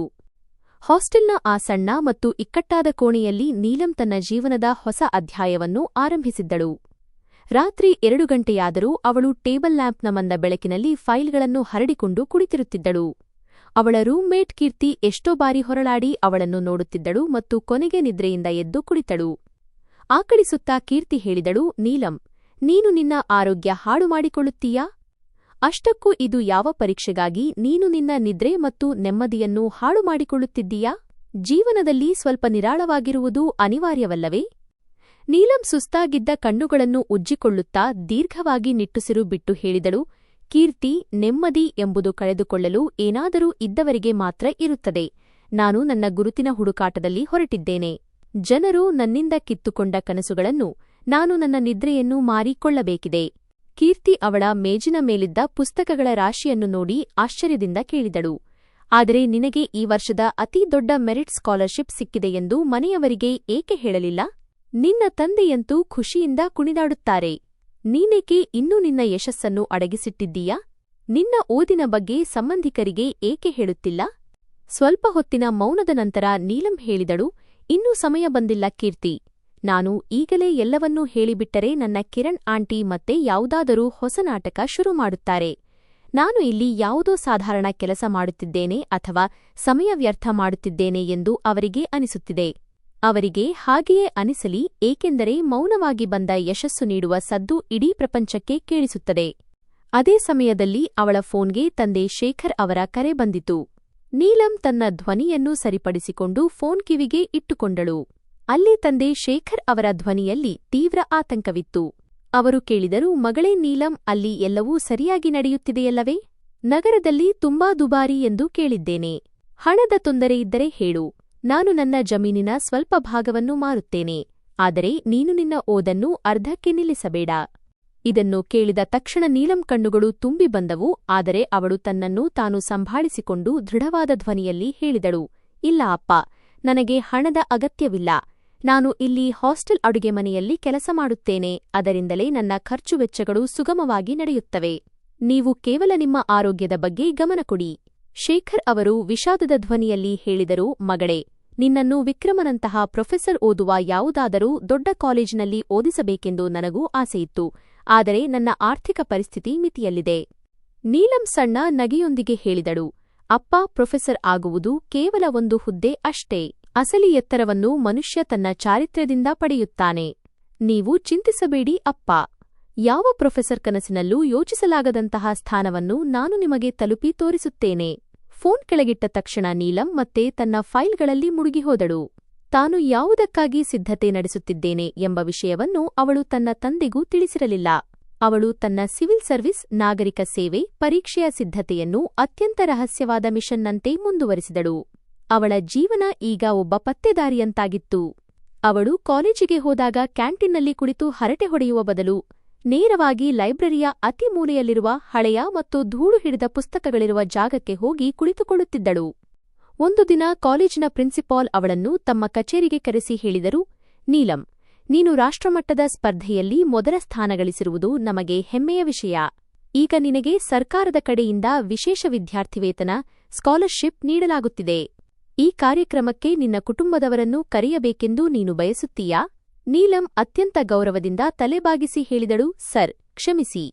ಆದರೆ ನನ್ನ ಈ ಯಶಸ್ಸು ಸದ್ಯಕ್ಕೆ ರಹಸ್ಯವಾಗಿಯೇ ಇರಲಿ ಎಂದು ನಾನು ಬಯಸುತ್ತೇನೆ. ನಾನು ಇಲ್ಲಿ ಏನು ಮಾಡುತ್ತಿದ್ದೇನೆ ಎಂಬುದು ನನ್ನ ಹಳ್ಳಿಯಲ್ಲಿ ಯಾರಿಗೂ ತಿಳಿಯುವುದು ನನಗಿಷ್ಟವಿಲ್ಲ. ಪ್ರಿನ್ಸಿಪಾಲ್ ಆಶ್ಚರ್ಯದಿಂದ ಕೇಳಿದರು, ಯಾಕೆ ಮಗಳೇ? ಯಶಸ್ಸು ಹಂಚಿಕೊಂಡಷ್ಟು ಹೆಚ್ಚಾಗುತ್ತದೆ. ನೀಲಂ ಶಾಂತವಾಗಿ ಆದರೆ ದೃಢವಾಗಿ ಉತ್ತರಿಸಿದಳು, ಸರ್, ಕೆಲವು ಗಾಯಗಳಿರುತ್ತವೆ. ಅವುಗಳಿಗೆ ಸಂಪೂರ್ಣ ಗೆಲುವು ಮಾತ್ರವೇ ಮದ್ದಾಗಬಲ್ಲದು. ನನ್ನ ಗೆಲುವು ಇನ್ನೂ ಅಪೂರ್ಣವಾಗಿದೆ. ನ್ಯಾಯದ ತೀರ್ಮಾನ ಮಾಡುವ ಆ ಕುರ್ಚಿಯ ಮೇಲೆ ನಾನು ಕುಳಿತ ದಿನ, ಅಂದು ನಾನೇ ಸ್ವತಃ ಜಗತ್ತಿಗೆ ತಿಳಿಸುತ್ತೇನೆ, ಯಾವ ಹುಡುಗಿಯನ್ನು ಎಲ್ಲರೂ ನಾಲಾಯಕ್ಕೆಂದು ಭಾವಿಸಿದ್ದರೋ ಅವಳೇ ಇದೆಲ್ಲವನ್ನೂ ಸಾಧಿಸಿದ್ದಾಳೆ ಎಂದು. ಈ ಇಡೀ ಹೋರಾಟದಲ್ಲಿ ಕೀರ್ತಿ ಮಾತ್ರ ಅವಳ ಏಕೈಕ ಸಚ್ಚಾರಿತ್ರ್ಯದ ಗೆಳತಿಯಾಗಿದ್ದಳು. ಕೀರ್ತಿ ಆಗಾಗ ಅವಳಿಗೆ ಹೇಳುತ್ತಿದ್ದಳು, ನೀಲಂ, ನೀನು ಯಾರೊಂದಿಗಾದರೂ ಮಾತನಾಡುವಾಗ ನಿನ್ನ ಮಾತುಗಳಲ್ಲಿ ಒಂದು ವಿಚಿತ್ರವಾದ ಹರಿತವಿರುತ್ತದೆ. ನೀನು ಯಾರ ಮೇಲಾದರೂ ಸೇಡು ತೀರಿಸಿಕೊಳ್ಳುತ್ತಿದ್ದೀಯಾ ಎಂಬಂತೆ ಭಾಸವಾಗುತ್ತದೆ. ಆಗ ನೀಲಂ ಸಣ್ಣ ನಗೆಯೊಂದಿಗೆ ಉತ್ತರಿಸುತ್ತಿದ್ದಳು, ಇಲ್ಲ ಕೀರ್ತಿ, ಇದು ಸೇಡಲ್ಲ. ಬದಲಾಗಿ ನನಗೆ ಪರಂಪರೆಯಾಗಿ ಬಂದಿದ್ದ ಆ ಅವಮಾನದ ಮಾತುಗಳಿಗೆ ಸಿಕ್ಕ ಉತ್ತರ. ಅವಳು ಹಗಲಿರುಳು ಶ್ರಮಿಸಿದಳು. ದಿನಕ್ಕೆ ಕೇವಲ 2 ಗಂಟೆ ನಿದ್ರಿಸುತ್ತಿದ್ದಳು. ಉಳಿದ ಸಮಯವನ್ನು ಪುಸ್ತಕಗಳು ಮತ್ತು ಸಮಕಾಲೀನ ವಿದ್ಯಮಾನಗಳ ಓದಿನಲ್ಲಿ ಕಳೆಯುತ್ತಿದ್ದಳು. ಅವಳ ಕಣ್ಣುಗಳ ಕೆಳಗೆ ಕಪ್ಪು ವರ್ತುಲಗಳು ಮೂಡಿದ್ದವು. ಆದರೆ ಅವಳ ಧೈರ್ಯದಲ್ಲಿ ಕಿಂಚಿತ್ತೂ ಕೊರತೆಯಿರಲಿಲ್ಲ. ಎಷ್ಟೋ ರಾತ್ರಿಗಳಲ್ಲಿ ಕಿಟಕಿಯ ಬಳಿ ನಿಂತು ವಿಕ್ರಮನ ಅದೇ ಮಾತುಗಳನ್ನು ನೆನಪಿಸಿಕೊಳ್ಳುತ್ತಿದ್ದಳು. ನೀನು ಒಂದು ಹೊರೆ, ನಂತರ ಹಲ್ಲು ಕಚ್ಚಿ ಮತ್ತೆ ಓದಿನಲ್ಲಿ ಮುಳುಗುತ್ತಿದ್ದಳು. ತನ್ನ ಸ್ಕಾಲರ್ಶಿಪ್ ಹಣವನ್ನು ಅತ್ಯಂತ ಜಾಗರೂಕತೆಯಿಂದ ಖರ್ಚು ಮಾಡಿ ಬೆಲೆಬಾಳುವ ಪುಸ್ತಕಗಳು ಮತ್ತು ಅಗತ್ಯ ನೋಟ್ಸ್ಗಳನ್ನು ಖರೀದಿಸುತ್ತಿದ್ದಳು. ಈ ಅವಧಿಯಲ್ಲಿ ಅವಳು ಹಲವು ಬಾರಿ ಹಣದ ಮುಗ್ಗಟ್ಟನ್ನು ಅನುಭವಿಸಿದಳು. ಆದರೂ ಸೋಲೊಪ್ಪಲಿಲ್ಲ. ಒಮ್ಮೆ ಕಿರಣ್ ಆಂಟಿ ಫೋನ್ ಮಾಡಿ ವ್ಯಂಗ್ಯವಾಗಿ ಕೇಳಿದರು, ನೀನು ನಗರದಲ್ಲಿ ಕೆಲಸ ಮಾಡುತ್ತಿದ್ದೀಯಾ ಎಂದು ಕೇಳಿದೆ. ಅಷ್ಟಕ್ಕೂ ಎಷ್ಟು ಸಂಪಾದಿಸುತ್ತಿದ್ದೀಯಾ? ನೀಲಂ ತನ್ನ ಮೇಲೆ ಸಂಯಮ ಕಾಯ್ದುಕೊಳ್ಳುತ್ತಾ ಸಮಾಧಾನದಿಂದ ಹೇಳಿದಳು, ಇನ್ನೂ ಕಲಿಯುತ್ತಿದ್ದೇನೆ ಆಂಟಿ. ನಾನು ಸಂಪಾದಿಸುವ ದಿನ ನಿಮಗೆ ತಾನಾಗಿಯೇ ತಿಳಿಯುತ್ತದೆ. ಕಿರಣ್ ಜಿ ನಗುತ್ತಾ ಹೇಳಿದರು, ಹೌದು ಹೌದು, ನೀನು ಏನು ಸಂಪಾದಿಸುತ್ತಿದ್ದೀಯಾ ಎಂದು ನಮಗೆ ಗೊತ್ತು. ನಮ್ಮ ಮಾತು ಕೇಳಿ ವಾಪಸ್ ಬಂದುಬಿಡು. ವಿಕ್ರಮನ ನಿಶ್ಚಿತಾರ್ಥ ಒಬ್ಬ ವಿದ್ಯಾವಂತ ಹುಡುಗಿಯ ಜೊತೆ ನಡೆಯುತ್ತಿದೆ. ಅಡುಗೆ ಕೆಲಸಕ್ಕಾದರೂ ಸಹಾಯವಾಗುತ್ತದೆ. ಶ್ರುತಿ ತನ್ನ ಹೃದಯವನ್ನು ಕಲ್ಲಿನಂತೆ ಮಾಡಿಕೊಂಡು ಹೇಳಿದಳು, ನೀವು ಚಿಂತಿಸಬೇಡಿ, ಮದುವೆಯ ದಿನ ನಾನು ಖಂಡಿತ ಬರುತ್ತೇನೆ ಮತ್ತು ನನ್ನ ಸಂಪಾದನೆಯ ಪಾಲನ್ನು ನಿಮಗೂ ನೀಡುತ್ತೇನೆ. ಫೋನ್ ಇಟ್ಟ ತಕ್ಷಣ ಅವಳು ತನ್ನಷ್ಟಕ್ಕೆ ತಾನೇ ಹೇಳಿಕೊಂಡಳು, ಅವಳ ಈ ಮೌನವಾದ ಕಠಿಣ ಪರಿಶ್ರಮ ಈಗ ತನ್ನ ಗುರಿಯ ಹತ್ತಿರ ತಲುಪಿದೆ ಎಂದು. ಸಿದ್ಧತೆ ಮುಗಿದಿತ್ತು, ಪರೀಕ್ಷೆ ಬರೆದಾಗಿತ್ತು, ಈಗ ಕೇವಲ ಫಲಿತಾಂಶದ ಕಾಯುವಿಕೆ ಮಾತ್ರ ಬಾಕಿಯಿತ್ತು. ತನ್ನ ಈ ಮೌನ ವಿಕ್ರಮನ ಅಹಂಕಾರ ಮತ್ತು ಕಿರಣ್ ಆಂಟಿಯ ಅವಮಾನವನ್ನು ಶಾಶ್ವತವಾಗಿ ಅಡಗಿಸುವ ಬಿರುಗಾಳಿಯ ಮುನ್ಸೂಚನೆ ಎಂಬುದು ಅವಳಿಗೆ ತಿಳಿದಿತ್ತು. ರಾತ್ರಿಗಳ ಅವಿರತ ಶ್ರಮ ಅವಳಿಗೆ ಅಂತಹ ಶಕ್ತಿಯನ್ನು ನೀಡಿತ್ತು. ಈಗ ಅವಳಿಗೆ ಯಾರ ಬೆಂಬಲವೂ ಬೇಕಿರಲಿಲ್ಲ. ಅವಳು ಒಬ್ಬಂಟಿಯಾಗಿಯೇ ಒಂದು ಸೈನ್ಯದಂತೆ ಬೆಳೆದಿದ್ದಳು. ಶ್ರುತಿಯ ಈ ಕಥೆ ಒಬ್ಬ ಹುಡುಗಿ ತನಗೆ ಆದ ಅವಮಾನವನ್ನೇ ಶಕ್ತಿಯನ್ನಾಗಿ ಮಾಡಿಕೊಂಡರೆ ಅವಳನ್ನು ಕೆಡವಲು ಯಾರಿಂದಲೂ ಸಾಧ್ಯವಿಲ್ಲ ಎಂಬುದಕ್ಕೆ ಸಾಕ್ಷಿಯಾಗಿತ್ತು. ಅವಳು ತನ್ನೆಲ್ಲಾ ಸಾಧನೆಗಳನ್ನು ಒಂದು ಫೈಲ್ನಲ್ಲಿ ಜೋಡಿಸಿಟ್ಟಿದ್ದಳು ಮತ್ತು ಆ ಫೈಲ್ಗೆ ನನ್ನ ಉತ್ತರ ಎಂದು ಹೆಸರಿಟ್ಟಿದ್ದಳು. ಈ ಉತ್ತರ ಈಗ ಜಗತ್ತಿನ ಮುಂದೆ ಬರುವ ಸಮಯ ಹತ್ತಿರವಾಗಿತ್ತು. ಕೊನೆಗೂ ಅವಳ ಪರಿಶ್ರಮಕ್ಕೆ ಫಲ ಸಿಕ್ಕಿತು. 6 ತಿಂಗಳ ನಂತರ ನಗರದ ಸರ್ಕಾರಿ ಕಾಲೇಜಿನ ಬೃಹತ್ ಸಭಾಂಗಣ ಇಂದು ಹೂವುಗಳು ಮತ್ತು ವರ್ಣರಂಜಿತ ಧ್ವಜಗಳಿಂದ ಅಲಂಕೃತವಾಗಿತ್ತು. ಅಲ್ಲಿ ವಾರ್ಷಿಕ ಪ್ರಶಸ್ತಿ ಪ್ರದಾನ ಸಮಾರಂಭವು ಸಂಭ್ರಮದಿಂದ ನಡೆಯುತ್ತಿತ್ತು. ವಿಕ್ರಮ್ ಈ ಕಾಲೇಜಿನ ಅತ್ಯಂತ ಜನಪ್ರಿಯ ಪ್ರೊಫೆಸರ್ ಎಂದು ಹೆಸರು ಮಾಡಿದ್ದವನು ವೇದಿಕೆಯ ಮಧ್ಯದಲ್ಲಿ ನಿಂತು ತನ್ನ ಜೂನಿಯರ್ ಶಿಕ್ಷಕರು ಮತ್ತು ವಿದ್ಯಾರ್ಥಿಗಳ ಮೇಲೆ ಅಧಿಕಾರ ಚಲಾಯಿಸುತ್ತಿದ್ದನು. ಅವನ ಮುಖದಲ್ಲಿ ಅದೇ ಹಳೆಯ ಅಹಂಕಾರವಿತ್ತು, ಅದು ಕಾಲಕ್ರಮೇಣ ಮತ್ತಷ್ಟು ಗಾಢವಾಗಿತ್ತು. ಅವನು ತನ್ನ ಮಣಿಕಟ್ಟಿನ ಗಡಿಯಾರ ನೋಡುತ್ತಾ ಕೋಪದಿಂದ ಸಿಬ್ಬಂದಿಯೊಬ್ಬರಿಗೆ ಹೇಳಿದನು, ಅರೆ ಭಾಯ್, ಇನ್ನೂ ಸೋಫಾಗಳ ವ್ಯವಸ್ಥೆ ಸರಿಯಾಗಿಲ್ಲವೇ? ಇಂದು ನಮ್ಮ ವಿಶೇಷ ಅತಿಥಿ ಯಾರು ಎಂಬುದು ನಿನಗೆ ಗೊತ್ತಿದೆಯೇ? ಈ ಜಿಲ್ಲೆಯ ಹೊಸ ಎಸ್ಪಿ ಮೇಡಂ ಬರುತ್ತಿದ್ದಾರೆ. ಅವರ ಹೆಸರು ಅವರ ಕಟ್ಟುನಿಟ್ಟಾದ ಶಿಸ್ತಿಗಾಗಿ ಪ್ರಸಿದ್ಧಿಯಾಗಿದೆ. ಅವರಿಗೆ ಸ್ವಲ್ಪವೇ ಅಸ್ತವ್ಯಸ್ತತೆ ಕಂಡುಬಂದರೂ ಇಡೀ ಕಾಲೇಜಿಗೆ ಕೆಟ್ಟ ಹೆಸರು ಬರುವುದು ಖಚಿತ. ವಿಕ್ರಮನ ಪಕ್ಕದಲ್ಲಿ ನಿಂತಿದ್ದ ಇನ್ನೊಬ್ಬ ಪ್ರೊಫೆಸರ್ ನಗುತ್ತಾ ಹೇಳಿದರು, ಅರೆ ವಿಕ್ರಮ್ ಅವರೇ, ನೀವು ಸುಮ್ಮನೆ ಚಿಂತಿಸುತ್ತಿದ್ದೀರಿ. ನಿಮ್ಮ ಉಪಸ್ಥಿತಿಯಲ್ಲಿ ಯಾವುದೇ ಅವ್ಯವಸ್ಥೆ ಹೇಗೆ ನಡೆಯಲು ಸಾಧ್ಯ? ಅಷ್ಟಕ್ಕೂ ನೀವೇ ತಾನೇ ಈ ಕಾರ್ಯಕ್ರಮದ ಉಸ್ತುವಾರಿ ಇನ್ಚಾರ್ಜ್ ಮತ್ತು ನಿಮ್ಮ ಶಿಸ್ತಿನ ವ್ಯವಸ್ಥೆ ಇಡೀ ನಗರದಲ್ಲೇ ಶ್ರೇಷ್ಠವೆಂದು ಪರಿಗಣಿಸಲಾಗಿದೆ. ವಿಕ್ರಮ್ ತನ್ನ ಟೈ ಸರಿಪಡಿಸಿಕೊಂಡು ಹೆಮ್ಮೆಯಿಂದ ಹೇಳಿದನು, ಅದು ಹೌದು. ನಾನು ಯಾವುದೇ ಕೆಲಸದಲ್ಲಿ ಬೇಜವಾಬ್ದಾರಿಯನ್ನು ಸಹಿಸುವುದಿಲ್ಲ. ಅಂದ ಹಾಗೆ ಕೇಳಿದ್ದೇನೆ, ಎಸ್ಪಿ ಮೇಡಂ ತುಂಬಾ ಚಿಕ್ಕ ವಯಸ್ಸಿನವರಂತೆ. ಮೊದಲ ಪ್ರಯತ್ನದಲ್ಲೇ ಸಿವಿಲ್ ಸರ್ವಿಸ್ ಪರೀಕ್ಷೆಯಲ್ಲಿ ಟಾಪ್ ಮಾಡಿದ್ದಾರಂತೆ. ಅಂತಹ ಬುದ್ಧಿವಂತರು ನಮ್ಮ ಕಾಲೇಜಿನಲ್ಲೂ ಇರಬೇಕಿತ್ತು. ಇಲ್ಲಿನ ಜನರಿಗಂತೂ 12ನೇ ತರಗತಿ ಪಾಸು ಮಾಡುವುದರಲ್ಲೇ ಅರ್ಧ ವಯಸ್ಸು ಕಳೆದು ಹೋಗುತ್ತದೆ. ಅವನ ಈ ಮಾತು ಇಂದಿಗೂ ವ್ಯಂಗ್ಯವಾಗಿ ಶ್ರುತಿಯ ಕಡೆಗೆ ಇತ್ತು. ಯಾರನ್ನು ಅವನು ವರ್ಷಗಳ ಹಿಂದೆ ತನ್ನ ಜೀವನದಿಂದ ಹೊರಹಾಕಿದ್ದನೋ ಅವಳ ಬಗ್ಗೆ. ಹಾಲ್ನ ಹಿಂದೆ ಕುಳಿತಿದ್ದ ಕೆಲವು ವಿದ್ಯಾರ್ಥಿಗಳು ಮೆಲ್ಲನೆ ಮಾತನಾಡಿಕೊಳ್ಳುತ್ತಿದ್ದರು. ಇಂದು ಪ್ರೊಫೆಸರ್ ವಿಕ್ರಮ್ ಸ್ವಲ್ಪ ಹೆಚ್ಚಾಗಿಯೇ ಉತ್ಸುಕರಾಗಿರುವಂತೆ ಕಾಣುತ್ತಿದೆ. ಬಹುಶಃ ಯಾವುದೋ ದೊಡ್ಡ ಸಾಧನೆಯ ನಿರೀಕ್ಷೆಯಲ್ಲಿದ್ದಾರೆ ಅಥವಾ ಮುಖ್ಯ ಅತಿಥಿಯನ್ನು ಪ್ರಭಾವಿಸಲು ಬಯಸುತ್ತಿದ್ದಾರೆ. ಅಷ್ಟರಲ್ಲಿ ಇದ್ದಕ್ಕಿದ್ದಂತೆ ಹಾಲ್ನ ಮುಖ್ಯ ದ್ವಾರದ ಬಳಿ ಸಂಚಲನ ಉಂಟಾಯಿತು ಮತ್ತು ಹೊರಗಿನಿಂದ ಪೊಲೀಸರ ವಾಹನಗಳ ಸದ್ದು ಹತ್ತಿರ ಬರಲಾರಂಭಿಸಿತು. ವಿಕ್ರಮ್ ದೀರ್ಘವಾಗಿ ನಿಟ್ಟುಸಿರು ಬಿಟ್ಟು ಕೋಟಿನ ಬಟನ್ ಹಾಕಿಕೊಳ್ಳುತ್ತಾ ಸ್ವಾಗತ ಸಮಿತಿಗೆ ಹೇಳಿದನು, ಎಲ್ಲರೂ ಸಾಲಿನಲ್ಲಿ ನಿಂತುಕೊಳ್ಳಿ ಮತ್ತು ಮೇಡಂ ಒಳಗೆ ಬಂದ ತಕ್ಷಣ ಹೂಮಳೆ ಸುರಿಸಲು ಆರಂಭಿಸಿ. ಯಾರ ಮುಖದಲ್ಲೂ ಒತ್ತಡ ಕಾಣಬಾರದು. ಆಗ ಕಾಲೇಜಿನ ಹೌದಪ್ಪ ಚಪರಾಸಿ ಉಸಿರುಕಟ್ಟುತ್ತಾ ಓಡಿಬಂದು ಹೇಳಿದನು, ಸರ್, ಗಾಡಿಗಳು ಗೇಟ್ ಹತ್ತಿರ ಬಂದಿವೆ. ಪ್ರೋಟೋಕಾಲ್ ಆಫೀಸರ್ ಹೇಳುತ್ತಿದ್ದಾರೆ, ಮೇಡಂ ಈಗಲೇ ಹಾಲ್ ಪ್ರವೇಶಿಸಲಿದ್ದಾರೆ. ವಿಕ್ರಮ್ ಮತ್ತೊಮ್ಮೆ ಇಡೀ ಹಾಲ್ ಮೇಲೆ ಕಣ್ಣು ಹಾಯಿಸಿದನು. ಅವನಿಗೆ ವಾತಾವರಣದಲ್ಲಿ ಒಂದು ವಿಚಿತ್ರವಾದ ಚಡಪಡಿಕೆ ಎನಿಸಿತು ಮತ್ತು ಹೃದಯದ ಬಡಿತ ತನ್ನಷ್ಟಕ್ಕೆ ತಾನೇ ವೇಗವಾಯಿತು. ಇಷ್ಟು ದೊಡ್ಡ ಅಧಿಕಾರಿಯನ್ನು ಸ್ವಾಗತಿಸುವ ಒತ್ತಡ ಇರಬಹುದು ಎಂದು ಅವನು ಭಾವಿಸಿದನು. ಅವನು ಗಟ್ಟಿಯಾದ ಧ್ವನಿಯಲ್ಲಿ ಹೇಳಿದನು, ಎಲ್ಲಾ ವಿದ್ಯಾರ್ಥಿಗಳು ಶಾಂತರಾಗಿರಿ ಮತ್ತು ತಮ್ಮ ತಮ್ಮ ಸೀಟುಗಳಲ್ಲಿ ನೆಟ್ಟಗೆ ಕುಳಿತುಕೊಳ್ಳಿ. ನಮ್ಮ ವಿಶೇಷ ಅತಿಥಿ ಬರುತ್ತಿದ್ದಾರೆ.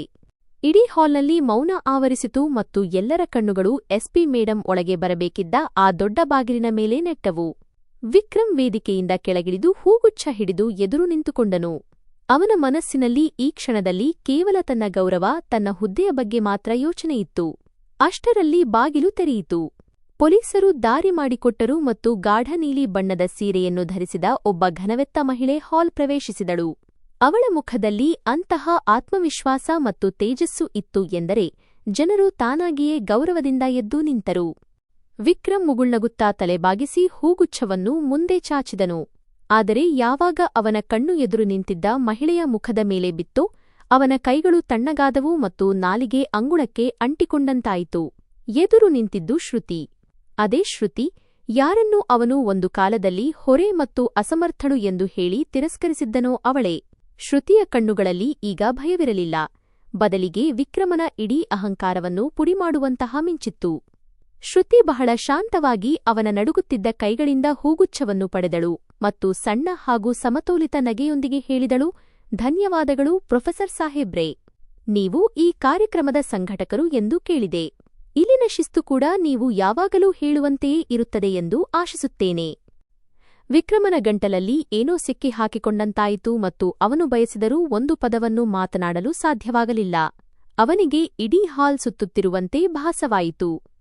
ಅಷ್ಟರಲ್ಲಿ ಪಕ್ಕದಲ್ಲಿದ್ದ ಪ್ರೊಫೆಸರ್ ಆಶ್ಚರ್ಯದಿಂದ ಅವನ ಹೆಗಲ ಮೇಲೆ ಕೈ ಇಟ್ಟು ಹೇಳಿದರು, ವಿಕ್ರಮ್ ಅವರೇ, ನಿಮಗೆ ಏನಾಯಿತು?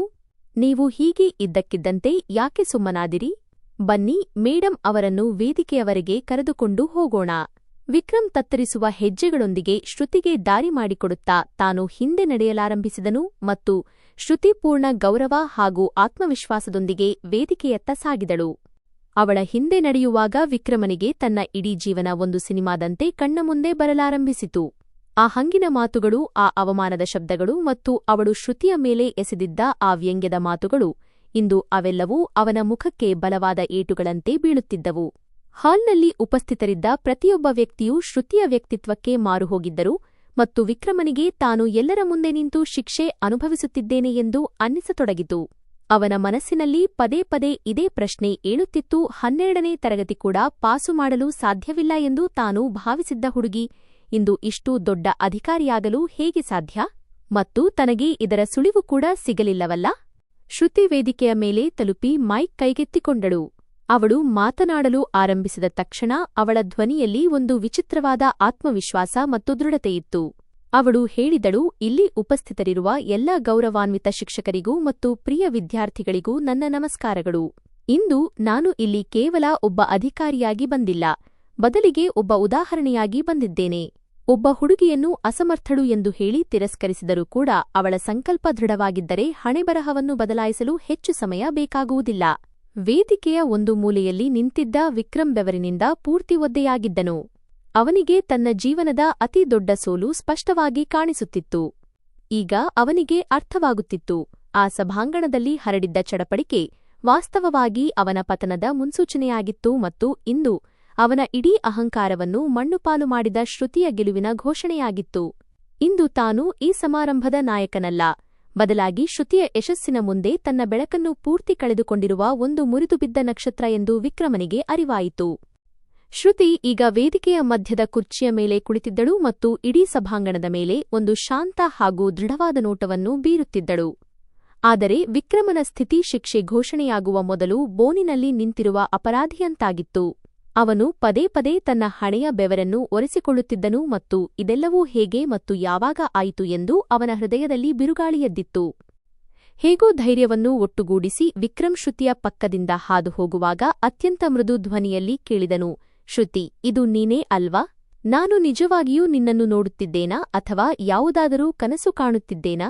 ಶ್ರುತಿ ತನ್ನ ಫೈಲ್ನಿಂದ ದೃಷ್ಟಿ ಸರಿಸಿ ವಿಕ್ರಮನ ಕಡೆಗೆ ತನಗೆ ಅವನು ಯಾರೋ ಗೊತ್ತೇ ಇಲ್ಲ ಎನ್ನುವಂತೆ ನೋಡಿದಳು ಮತ್ತು ಅತ್ಯಂತ ವೃತ್ತಿಪರ ಧಾಟಿಯಲ್ಲಿ ಹೇಳಿದಳು, ಕ್ಷಮಿಸಿ ಮಿಸ್ಟರ್ ವಿಕ್ರಮ್, ಇದು ಒಂದು ಸರ್ಕಾರಿ ಕಾರ್ಯಕ್ರಮ ಮತ್ತು ಈ ರೀತಿ ವೈಯಕ್ತಿಕವಾಗಿ ಮಾತನಾಡುವುದು ಶಿಸ್ತಿನ ಉಲ್ಲಂಘನೆಯಾಗುತ್ತದೆ.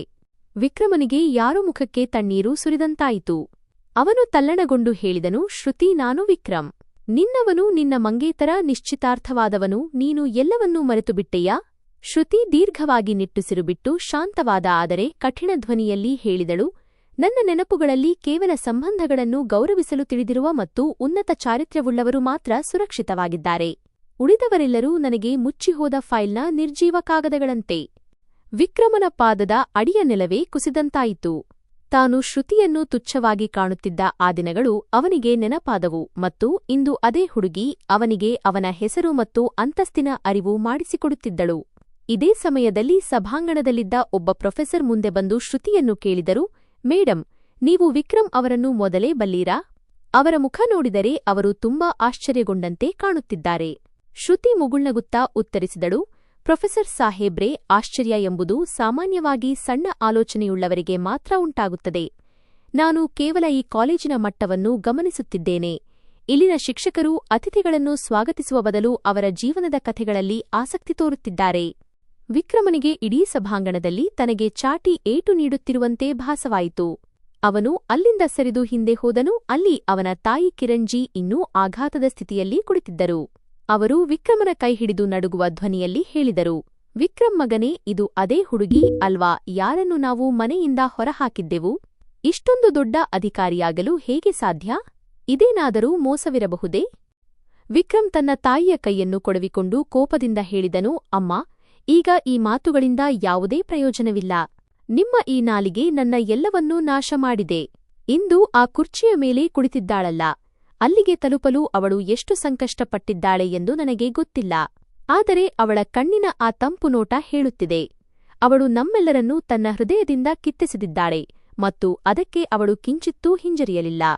ಕಿರಣ್ಜಿ ಹೇಳಿದರು, ನಾನು ಈಗಲೇ ಹೋಗಿ ಅವಳನ್ನು ಭೇಟಿಯಾಗುತ್ತೇನೆ ಮತ್ತು ಇದೆಲ್ಲವೂ ಕೇವಲ ಒಂದು ತಮಾಷೆಯಾಗಿತ್ತು ಎಂದು ಹೇಳುತ್ತೇನೆ. ಅದಕ್ಕೆ ವಿಕ್ರಮ್ ಕಹಿಯಾದ ಧಾಟಿಯಲ್ಲಿ ಉತ್ತರಿಸಿದನು, ಅಮ್ಮ, ಅದು ತಮಾಷೆಯಾಗಿರಲಿಲ್ಲ. ಅದೆಲ್ಲವೂ ಅವಮಾನವಾಗಿತ್ತು ಮತ್ತು ಈಗ ಅದೇ ಅವಮಾನ ನಮ್ಮ ಕಣ್ಣೆದುರಿಗೆ ಹಿಂತಿರುಗಿ ಕಾಣುತ್ತಿದೆ. ಶ್ರುತಿ ವೇದಿಕೆಯಿಂದ ಘೋಷಿಸಿದಳು, ವಿಕ್ರಮ್ ವೇದಿಕೆಗೆ ಬಂದು ಇಂದಿನ ಟಾಪರ್ಸ್ಗಳಿಗೆ ಪ್ರಶಸ್ತಿ ನೀಡಬೇಕೆಂದು. ವಿಕ್ರಮ್ ಭಾರವಾದ ಹೆಜ್ಜೆಗಳೊಂದಿಗೆ ವೇದಿಕೆಗೆ ಬಂದಾಗ ಶ್ರುತಿ ಶಾಲ್ ನೀಡುತ್ತಾ ಅವನ ಕಿವಿಯಲ್ಲಿ ಅತ್ಯಂತ ಮೆಲ್ಲಗೆ ಹೇಳಿದಳು, ವಿಕ್ರಮ್ ಸಾಹೇಬ್ರೇ, ಈ ಪ್ರಶಸ್ತಿ ಪರಿಶ್ರಮ ಪಡುವ ಮಕ್ಕಳಿಗಾಗಿ. ನಿಮ್ಮ ಪದವಿಯ ಜೊತೆಗೆ ನೀವು ಸ್ವಲ್ಪ ಮನುಷ್ಯತ್ವವನ್ನು ಕಲಿತಿದ್ದರೆ ಇಂದು ನೀವು ಹೀಗೆ ಕಣ್ಣು ಮರೆಸಿ ಪ್ರಶಸ್ತಿ ಹಂಚುವ ಅನಿವಾರ್ಯತೆ ಬರುತ್ತಿರಲಿಲ್ಲ. ವಿಕ್ರಮ್ ಪ್ರಶಸ್ತಿಯನ್ನು ಹಿಡಿಯುವಾಗ ತಡವರಿಸಿದನು. ಶ್ರುತಿ ತನ್ನನ್ನು ಎಲ್ಲರ ಮುಂದೆ ಬೆತ್ತಲೆ ಮಾಡುತ್ತಿದ್ದಾಳೆ ಎಂದು ಅವನಿಗೆ ಅನ್ನಿಸಿತು. ಅವನು ಮತ್ತೊಮ್ಮೆ ಶ್ರುತಿಯನ್ನು ಭಾವುಕಗೊಳಿಸಲು ಪ್ರಯತ್ನಿಸಿದನು, ಶ್ರುತಿ, ನನ್ನಿಂದ ತಪ್ಪಾಗಿದೆ ಎಂದು ನನಗೆ ತಿಳಿದಿದೆ. ನನ್ನ ತಾಯಿ ಹೇಳಿದ್ದು ತಪ್ಪು. ನಾನು ನಿನ್ನನ್ನು ಹುಡುಕುತ್ತಿದ್ದೆ. ಶ್ರುತಿ ಗಟ್ಟಿಯಾದ ಧ್ವನಿಯಲ್ಲಿ ಉತ್ತರಿಸಿದಳು. ಆ ಮಾತು ಕೇವಲ ವಿಕ್ರಮನಿಗೆ ಮಾತ್ರ ಕೇಳಿಸಿತು. ಸುಳ್ಳು ಹೇಳಲು ಕೂಡ ಬುದ್ಧಿ ಬೇಕು. ನೀವು ನನ್ನನ್ನಲ್ಲ, ಬದಲಾಗಿ ಇಂದು ನನ್ನ ಪಾದದ ಅಡಿ ತುಳಿಸಿಕೊಂಡಿರುವ ನಿಮ್ಮ ಅಹಂಕಾರವನ್ನು ಹುಡುಕುತ್ತಿದ್ದೀರಿ. ವಿಕ್ರಮನಿಗೆ ಅಲ್ಲಿಂದ ಓಡಿಹೋಗಬೇಕೆನಿಸಿತು. ಆದರೆ ಅವನು ಪ್ರೋಟೋಕಾಲ್ ಎಂಬ ಸರಪಳಿಯಲ್ಲಿ ಬಂಧಿಯಾಗಿದ್ದನು. ಶ್ರುತಿ ಇಡೀ ಕಾರ್ಯಕ್ರಮದಲ್ಲಿ ವಿಕ್ರಮನನ್ನು ಒಬ್ಬ ಸಾಮಾನ್ಯ ನೌಕರನಂತೆ ನಡೆಸಿಕೊಂಡಳು. ಒಮ್ಮೆ ಫೈಲ್ ತರಲು ಹೇಳುತ್ತಿದ್ದಳು, ಇನ್ನೊಮ್ಮೆ ವೇದಿಕೆಯ ಲೈಟ್ ಚೆಕ್ ಮಾಡಲು ಆದೇಶಿಸುತ್ತಿದ್ದಳು. ವಿಕ್ರಮನ ಗೆಳೆಯರು ಯಾರು ಮೊದಲು ಅವನ ಅಂತಸ್ತಿನ ಬಗ್ಗೆ ಗುಣಗಾನ ಮಾಡುತ್ತಿದ್ದರೋ ಅವರು ಈಗ ತಮ್ಮಲ್ಲೇ ನಗುತ್ತಾ ಮಾತನಾಡಿಕೊಳ್ಳುತ್ತಿದ್ದರು, ನೋಡ್ರೋ, ಇಲ್ಲಿ ಪ್ರೊಫೆಸರ್ ಸಾಹೇಬರ ಹವಾ ಇಂದು ಪೂರ್ತಿ ಇಳಿದು ಹೋಗಿದೆ. ಈ ಮೇಡಂ ಅಂತೂ ಇವರಿಗೆ ಒಂದು ನಿಮಿಷವೂ ನೆಮ್ಮದಿಯಾಗಿ ಇರಲು ಬಿಡುತ್ತಿಲ್ಲ. ವಿಕ್ರಮನಿಗೆ ತನ್ನ ಜೀವನದ ಅತ್ಯಂತ ಸುದೀರ್ಘ ಮತ್ತು ಅವಮಾನಕರ ದಿನ ಇದಾಗಿತ್ತು. ತಾನು ಒಮ್ಮೆ ಶ್ರುತಿಗೆ ಮದುವೆಯ ಹಾಲ್ನಲ್ಲಿ ಚಹಾದ ಗ್ಲಾಸ್ ಹಿಡಿಯಲು ಹೇಳಿದ್ದ ಆ ದೃಶ್ಯ ಅವನಿಗೆ ಪದೇ ಪದೇ ನೆನಪಾಗುತ್ತಿತ್ತು. ಆದರೆ ಇಂದು ಅದೇ ಶ್ರುತಿ ಅವನನ್ನು ಫೈಲ್ಗಳ ರಾಶಿಯಲ್ಲಿ ಸಿಲುಕಿಸಿ ತನ್ನ ಶಕ್ತಿಯ ಅರಿವು ಮಾಡಿಸುತ್ತಿದ್ದಳು. ಸಮಾರಂಭದ ಕೊನೆಯಲ್ಲಿ ಶ್ರುತಿ ಭಾಷಣ ಮಾಡುತ್ತಾ ಹೀಗೆ ಹೇಳಿದಳು, ಜೀವನದಲ್ಲಿ ಎಂದಿಗೂ ಯಾರನ್ನೂ ಅವರ ದೌರ್ಬಲ್ಯಕ್ಕಾಗಿ ಹಂಗಿಸಬೇಡಿ, ಏಕೆಂದರೆ ಸಮಯದ ಬಳಿ ಅಂತಹ ಒಂದು ತಕ್ಕಡಿಯಿದೆ. ಅದು ಕ್ಷಣಾರ್ಧದಲ್ಲಿ ರಾಜನನ್ನು ಬಂಟನನ್ನಾಗಿ ಮತ್ತು ಬಂಟನನ್ನಾಗಿ ಮಾಡಬಲ್ಲದು. ನಂತರ ಅವಳು ವಿಕ್ರಮನ ಕಡೆಗೆ ನೋಡಿ ವಿಶೇಷವಾಗಿ ಹೀಗೆ ಹೇಳಿದಳು, ಕೆಲವರು ಪ್ರೊಫೆಸರ್ ಆದರೂ ಅನಕ್ಷರಸ್ಥರಾಗಿಯೇ ಉಳಿಯುತ್ತಾರೆ ಮತ್ತು ಕೆಲವರು ನಾಲಾಯಕ್ಕೆಂದು ಕರೆಸಿಕೊಂಡರೂ ಇಡೀ ಪ್ರಪಂಚವನ್ನೇ ಆಳುತ್ತಾರೆ. ವಿಕ್ರಮನ ತಲೆ ಅವಮಾನದಿಂದ ತಗ್ಗಿಹೋಯಿತು ಮತ್ತು ಅವನು ಒಂದು ಪದವನ್ನು ಮಾತನಾಡಲು ಸಾಧ್ಯವಾಗಲಿಲ್ಲ. ಶ್ರುತಿ ತನ್ನ ಕಾರಿನತ್ತ ನಡೆದಳು ಮತ್ತು ವಿಕ್ರಮ್ ಅವಳು ದೂರ ಹೋಗುವುದನ್ನೇ ನೋಡುತ್ತಾ ನಿಂತಿದ್ದನು. ತಾನು ಒಂದು ವಜ್ರವನ್ನೇ ಕಳೆದುಕೊಂಡಿದ್ದೇನೆ ಮತ್ತು ಈಗ ತನ್ನ ಬಳಿ ಕೇವಲ ಪಶ್ಚಾತ್ತಾಪದ ಬೂದಿ ಮಾತ್ರ ಉಳಿದಿದೆ ಎಂದು ಅವನಿಗೆ ಅರಿವಾಯಿತು. ಕಿರಣ್ಜಿ ಶ್ರುತಿಯ ಕಾರಿನ ಹಿಂದೆ ಓಡಿ, ಮಗಳೇ, ಒಂದು ಮಾತು ಕೇಳಿಸಿಕೊಂಡು ಹೋಗು ಎಂದು ಕೂಗಿದರು. ಆದರೆ ಶ್ರುತಿ ಕಾರಿನ ಗಾಜು ಏರಿಸಿ ಡ್ರೈವರ್ಗೆ, ಹೊರಡು ಇಲ್ಲಿಂದ, ನನ್ನ ಕೆಲಸ ಮುಗಿಯಿತು ಎಂದು ಹೇಳಿದಳು. ಅಂದು ರಾತ್ರಿ ವಿಕ್ರಮ್ ಮನೆಗೆ ಮರಳಿದಾಗ ಅವನ ಇಡೀ ಅಹಂಕಾರ ಚೂರಾಗಿತ್ತು. ಮನುಷ್ಯನ ಮನಸ್ಸು ಕಿರಿದಾಗಿದ್ದಾಗ ಎಂತಹ ದೊಡ್ಡ ಪದವಿ ಕೂಡ ಗೌರವ ತಂದುಕೊಡಲಾರದು ಎಂಬುದು ಅವನಿಗೆ ಅರ್ಥವಾಯಿತು. ಶ್ರುತಿಯ ಶಕ್ತಿ ವಿಕ್ರಮನೊಳಗಿದ್ದ ಪ್ರೊಫೆಸರ್ ಅಹಂಕಾರವನ್ನು ಕೊಂದು ಹಾಕಿತ್ತು ಮತ್ತು ಈಗ ಅಲ್ಲಿ ಕೇವಲ ತನ್ನ ಕಣ್ಣಲ್ಲೇ ತಾನು ಬಿದ್ದಿರುವ ಒಬ್ಬ ಪಶ್ಚಾತ್ತಾಪ ಪಡುತ್ತಿರುವ ಮನುಷ್ಯ ಮಾತ್ರ ಉಳಿದಿದ್ದನು. ಮರುದಿನ ಸೂರ್ಯ ಇನ್ನೂ ಪೂರ್ತಿ ಉದಯಿಸುವ ಮೊದಲೇ ಕಿರಣ್ಜಿ ತಮ್ಮ ಅತ್ಯುತ್ತಮ ರೇಷ್ಮೆ ಬಟ್ಟೆಗಳನ್ನು ಹೊರತೆಗೆದರು ಮತ್ತು ವಿಕ್ರಮನನ್ನು ಬಲವಂತವಾಗಿ ತಯಾರಿಸಿ ಶ್ರುತಿ ತಂಗಿದ್ದ ಸರ್ಕಾರಿ ಗೆಸ್ಟ್ ಹೌಸ್ ಬಳಿ ಕರೆತಂದರು. ಅವರ ಕೈಯಲ್ಲಿ ದೊಡ್ಡ ಸಿಹಿತಿಂಡಿಯ ಡಬ್ಬವಿತ್ತು ಮತ್ತು ಮುಖದಲ್ಲಿ ತಾನು ಶ್ರುತಿಯ ಯಶಸ್ಸನ್ನು ವರ್ಷಗಳಿಂದ ಬಯಸುತ್ತಿದ್ದೆ ಎನ್ನುವಂತಹ ಕೃತಕನಗೆಯಿತ್ತು. ಗೆಸ್ಟ್ ಹೌಸ್ನ ಗಾರ್ಡ್ ಅವರನ್ನು ತಡೆದಾಗ ಕಿರಣ್ಜಿ ಕೋಪದಿಂದ ಹೇಳಿದರು, ಅರೆ, ದಾರಿ ಬಿಡು. ನಾನು ನಿಮ್ಮ ಮೇಡಂನ ಆಂಟಿ ಮತ್ತು ಇವನು ನನ್ನ ಮಗ ವಿಕ್ರಮ್, ಈ ನಗರದ ಪ್ರಖ್ಯಾತ ಪ್ರೊಫೆಸರ್. ನಾವು ನಮ್ಮ ಶ್ರುತಿಯನ್ನು ಭೇಟಿಯಾಗಲು ಬಂದಿದ್ದೇವೆ. ಒಳಗೆ ಸುದ್ದಿ ಮುಟ್ಟಿಸಿದಾಗ ಶ್ರುತಿ ಅವರನ್ನು ಡ್ರಾಯಿಂಗ್ ರೂಂನಲ್ಲಿ ಕೂರಿಸಲು ಆದೇಶಿಸಿದಳು. ಕೆಲವು ನಿಮಿಷಗಳ ನಂತರ ಶ್ರುತಿ ಅಲ್ಲಿಗೆ ಬಂದಾಗ ಅವಳ ಹೆಜ್ಜೆಯಲ್ಲಿ ಅಂತಹ ಆತ್ಮವಿಶ್ವಾಸವಿತ್ತು ಎಂದರೆ ಕಿರಣ್ಜಿ ತಾನಾಗಿಯೇ ಎದ್ದು ನಿಂತರು ಮತ್ತು ಮುಂದೆ ಬಂದು ಅವಳನ್ನು ಮುಟ್ಟಲು ಪ್ರಯತ್ನಿಸಿದರು. ಶ್ರುತಿ ಬಹಳ ನಾಗರಿಕತೆಯಿಂದ ಒಂದು ಹೆಜ್ಜೆ ಹಿಂದೆ ಸರಿದು ಸೋಫಾದ ಮೇಲೆ ಕುಳಿತುಕೊಳ್ಳುತ್ತಾ ಹೇಳಿದಳು, ಕುಳಿತುಕೊಳ್ಳಿ ಕಿರಣ್ಜಿ, ಹೇಳಿ, ಈ ಸಿಹಿತಿಂಡಿ ಯಾವ ಸಂಭ್ರಮಕ್ಕೆ ತಂದಿದ್ದೀರಿ? ಎಲ್ಲಾದರೂ ಮದುವೆಯ ದಿನಾಂಕ ನಿಗದಿಯಾಗಿದೆಯೇ? ಕಿರಣ್ಜಿ ತಕ್ಷಣ ಸಿಹಿತಿಂಡಿಯ ಡಬ್ಬವನ್ನು ಮೇಜಿನ ಮೇಲಿಟ್ಟು ಕೃತಕ ಪ್ರೀತಿಯಿಂದ ಹೇಳಿದರು, ಅಯ್ಯೋ ಇಲ್ಲ ಶ್ರುತಿ, ನನ್ನ ಶ್ರುತಿ ಇಷ್ಟೊಂದು ದೊಡ್ಡ ಆಫೀಸರ್ ಆಗಿದ್ದಾಳೆ ಎಂದು ಕೇಳಿ ನಿನ್ನೆ ರಾತ್ರಿಯಿಂದ ನನಗೆ ಖುಷಿಯಿಂದ ನಿದ್ದೆಯೇ ಬಂದಿಲ್ಲ. ನಾನು ವಿಕ್ರಮನಿಗೆ ಅದನ್ನೇ ಹೇಳುತ್ತಿದ್ದೆ, ನೋಡು, ನಿನ್ನ ಶ್ರುತಿ ಇಡೀ ಕುಟುಂಬದ ಹೆಸರನ್ನು ಬೆಳಗಿಸಿದ್ದಾಳೆ. ಬಾಲ್ಯದಲ್ಲಿ ನಾವೆಲ್ಲ ತಿಳುವಳಿಕೆ ಇಲ್ಲದವರಾಗಿದ್ದೆವು, ಹಾಗಾಗಿ ನಿನ್ನ ಬೆಲೆ ತಿಳಿಯಲಿಲ್ಲ. ಮೂಲೆಯಲ್ಲಿ ತಲೆ ತಗ್ಗಿಸಿ ಕುಳಿತಿದ್ದ ವಿಕ್ರಮ್ ಧೈರ್ಯ ಮಾಡಿ ಶ್ರುತಿಯ ಕಡೆಗೆ ನೋಡಿ ಹೇಳಿದನು, ಶ್ರುತಿ, ಅಮ್ಮ ಹೇಳುತ್ತಿರುವುದು ಸರಿ. ನಮ್ಮಿಂದ ತಪ್ಪಾಗಿದೆ. ನಿನ್ನ ಸಾಮರ್ಥ್ಯದ ಅಂದಾಜು ನಮಗಿರಲಿಲ್ಲ. ನಮ್ಮ ಹಿರಿಯರು ಬಾಲ್ಯದಲ್ಲಿ ನಿಗದಿಪಡಿಸಿದ್ದ ಅದೇ ಸಂಬಂಧಕ್ಕೆ ನಾನು ಇಂದಿಗೂ ಬದ್ಧನಾಗಿದ್ದೇನೆ. ಹಿಂದೆ ನೀಡಲು ಸಾಧ್ಯವಾಗದ ಎಲ್ಲಾ ಸಂತೋಷಗಳನ್ನು ನಿನಗೆ ನಾನು ನೀಡುತ್ತೇನೆ. ಶ್ರುತಿ ದೀರ್ಘವಾಗಿ ನಿಟ್ಟುಸಿರು ಬಿಟ್ಟು ಮೇಜಿನ ಮೇಲಿದ್ದ ಫೈಲ್ ಮುಚ್ಚುತ್ತಾ ಹೇಳಿದಳು, ವಿಕ್ರಮ್ ಸಾಹೇಬ್ರೆ, ಬಹುಶಃ ನಿಮಗೆ ತಪ್ಪು ತಿಳುವಳಿಕೆಯಾಗಿದೆ. ಬಾಲ್ಯದಲ್ಲಿ ನಾನು ನಿಜವಾಗಿಯೂ ಮುಗ್ಧೆಯಾಗಿದ್ದೆ ಮತ್ತು ಸಂಬಂಧಗಳನ್ನು ಪ್ರೀತಿಯಿಂದ ನಿಭಾಯಿಸಲಾಗುತ್ತದೆ ಎಂದು ನಂಬಿದ್ದೆ. ಆದರೆ ನಿಮ್ಮ ತಾಯಿ ನನಗೆ ಕಲಿಸಿಕೊಟ್ಟರು, ಸಂಬಂಧಗಳನ್ನು ಪದವಿ ಮತ್ತು ಅಂತಸ್ತಿನ ತಕ್ಕಡಿಯಲ್ಲಿ ಅಳೆಯಲಾಗುತ್ತದೆ ಎಂದು. ಕಿರಣ್ಜಿ ತಕ್ಷಣ ಹೇಳಿದರು, ಅರೇ ಇಲ್ಲ ಶ್ರುತಿ, ನೀನು ಮುಂದೆ ಓದಲಿ ಎಂದು ನಾನು ನಿನಗೆ ಬೈದಿದ್ದೆ. ನೋಡು, ನನ್ನ ಆ ಕಠಿಣತೆಯಿಂದಲೇ ಅಲ್ಲವೇ ನೀನು ಇಂದು ಇಲ್ಲಿಗೆ ತಲುಪಿದ್ದು. ಈಗ ಹಳೆಯ ವಿಷಯಗಳನ್ನು ಬಿಟ್ಟುಬಿಡು ಮತ್ತು ಮದುವೆಯ ದಿನಾಂಕ ನಿಗದಿ ಮಾಡು. ವಿಕ್ರಮ್ ಪ್ರೊಫೆಸರ್ ಮತ್ತು ನೀನು ದೊಡ್ಡ ಆಫೀಸರ್. ನಿಮ್ಮಿಬ್ಬರ ಜೋಡಿ ಇಡೀ ನಗರಕ್ಕೆ ಮಾದರಿಯಾಗುತ್ತದೆ. ಶ್ರುತಿಯ ತುಟಿಗಳ ಮೇಲೆ ಒಂದು ಕಹಿಯಾದ ನಗೆ ಮೂಡಿತು. ಅವಳು ಕಿರಣ್ ಅವರ ಕಣ್ಣುಗಳನ್ನು ನೇರವಾಗಿ ನೋಡುತ್ತಾ ಹೇಳಿದಳು, ಕಿರಣ್ಜಿ, ನಿಮ್ಮ ಆ ಮಾತುಗಳು ನನಗೆ ಇಂದಿಗೂ ನೆನಪಿವೆ. ನನ್ನ ಮಗ ಪ್ರೊಫೆಸರ್ ಆಗುತ್ತಾನೆ ಮತ್ತು ನಿನ್ನ ನಾಲಾಯಕ್ ಮಗಳು ಇಂಟರ್ನಲ್ಲಿ 2 ಬಾರಿ ಫೇಲ್ ಆಗಿದ್ದಾಳೆ. ನಾವು ಈ ಸಂಬಂಧ ಮಾಡಿ ನಮ್ಮ ಮರ್ಯಾದೆ ಕಳೆದುಕೊಳ್ಳುವುದಿಲ್ಲ. ನೆನಪಿದೆಯಲ್ಲವೇ ನಿಮಗೆ? ಕಿರಣ್ಜಿ ಅವರ ಮುಖ ಬಿಳಿಚಿಕೊಂಡಿತು ಮತ್ತು ಅವರು ತೊದರಲಾರಂಭಿಸಿದರು. ಅದು ಸಿಟ್ಟಿನಲ್ಲಿ ಹೇಳಿದ ಮಾತಾಗಿತ್ತು. ಶ್ರುತಿ ಕೈ ಸನ್ನೆಯಿಂದ ಅವರನ್ನು ಸುಮ್ಮನಿರಿಸಿದಳು ಮತ್ತು ಕಠಿಣ ಧ್ವನಿಯಲ್ಲಿ ಹೇಳಿದಳು, ಕಿರಣ್ಜಿ, ನೀವು ನನ್ನೊಂದಿಗೆ ಸಂಬಂಧ ಬೆಳೆಸಲು ಬಯಸುತ್ತಿಲ್ಲ. ನೀವು ನನ್ನ ಅಧಿಕಾರ ಮತ್ತು ಅಂತಸ್ತಿನೊಂದಿಗೆ ಸಂಬಂಧ ಬೆಳೆಸಲು ಬಯಸುತ್ತಿದ್ದೀರಿ. ನಾನು ಏನೂ ಇಲ್ಲದಿದ್ದಾಗ ನೀವು ನಿಮ್ಮ ಮಗನಿಗೆ ಪ್ರೊಫೆಸರ್ ಆಗಿದ್ದ ಬೇರೊಬ್ಬ ಹುಡುಗಿಯ ಜೊತೆ ನಿಶ್ಚಿತಾರ್ಥ ಮಾಡಿಸಿದಿರಿ. ಇಂದು ನೀವು ನನ್ನನ್ನು ಶ್ರುತಿಯಾಗಿ ಅಲ್ಲ, ಎಸ್ಪಿಯಾಗಿ ನೋಡುತ್ತಿದ್ದೀರಿ. ಆದ್ದರಿಂದ ನಿಮ್ಮ ಮಗನ ಮದುವೆ ಒಬ್ಬ ಎಸ್ಪಿಯೊಂದಿಗೆ ಆಗಬೇಕೆಂದು ನೀವು ಬಯಸುತ್ತಿದ್ದೀರಿ. ಆದರೆ ನಾನು ಅಧಿಕಾರಿಯಾದ ಮೇಲೆ ನಿಮ್ಮ ಮಗನನ್ನೇಕೆ ಮದುವೆಯಾಗಲಿ? ಅವನು ಒಬ್ಬ ಒಳ್ಳೆಯ ಮನುಷ್ಯನೂ ಅಲ್ಲ, ಅಥವಾ ನನ್ನ ಅಂತಸ್ತಿಗೆ ಸಮನಾದವನೂ ಅಲ್ಲ, ಮತ್ತು ಈಗ ನನ್ನ ಹೃದಯದಲ್ಲಿ ಅವನ ಬಗ್ಗೆ ಯಾವುದೇ ಪ್ರೀತಿಯೂ ಉಳಿದಿಲ್ಲ.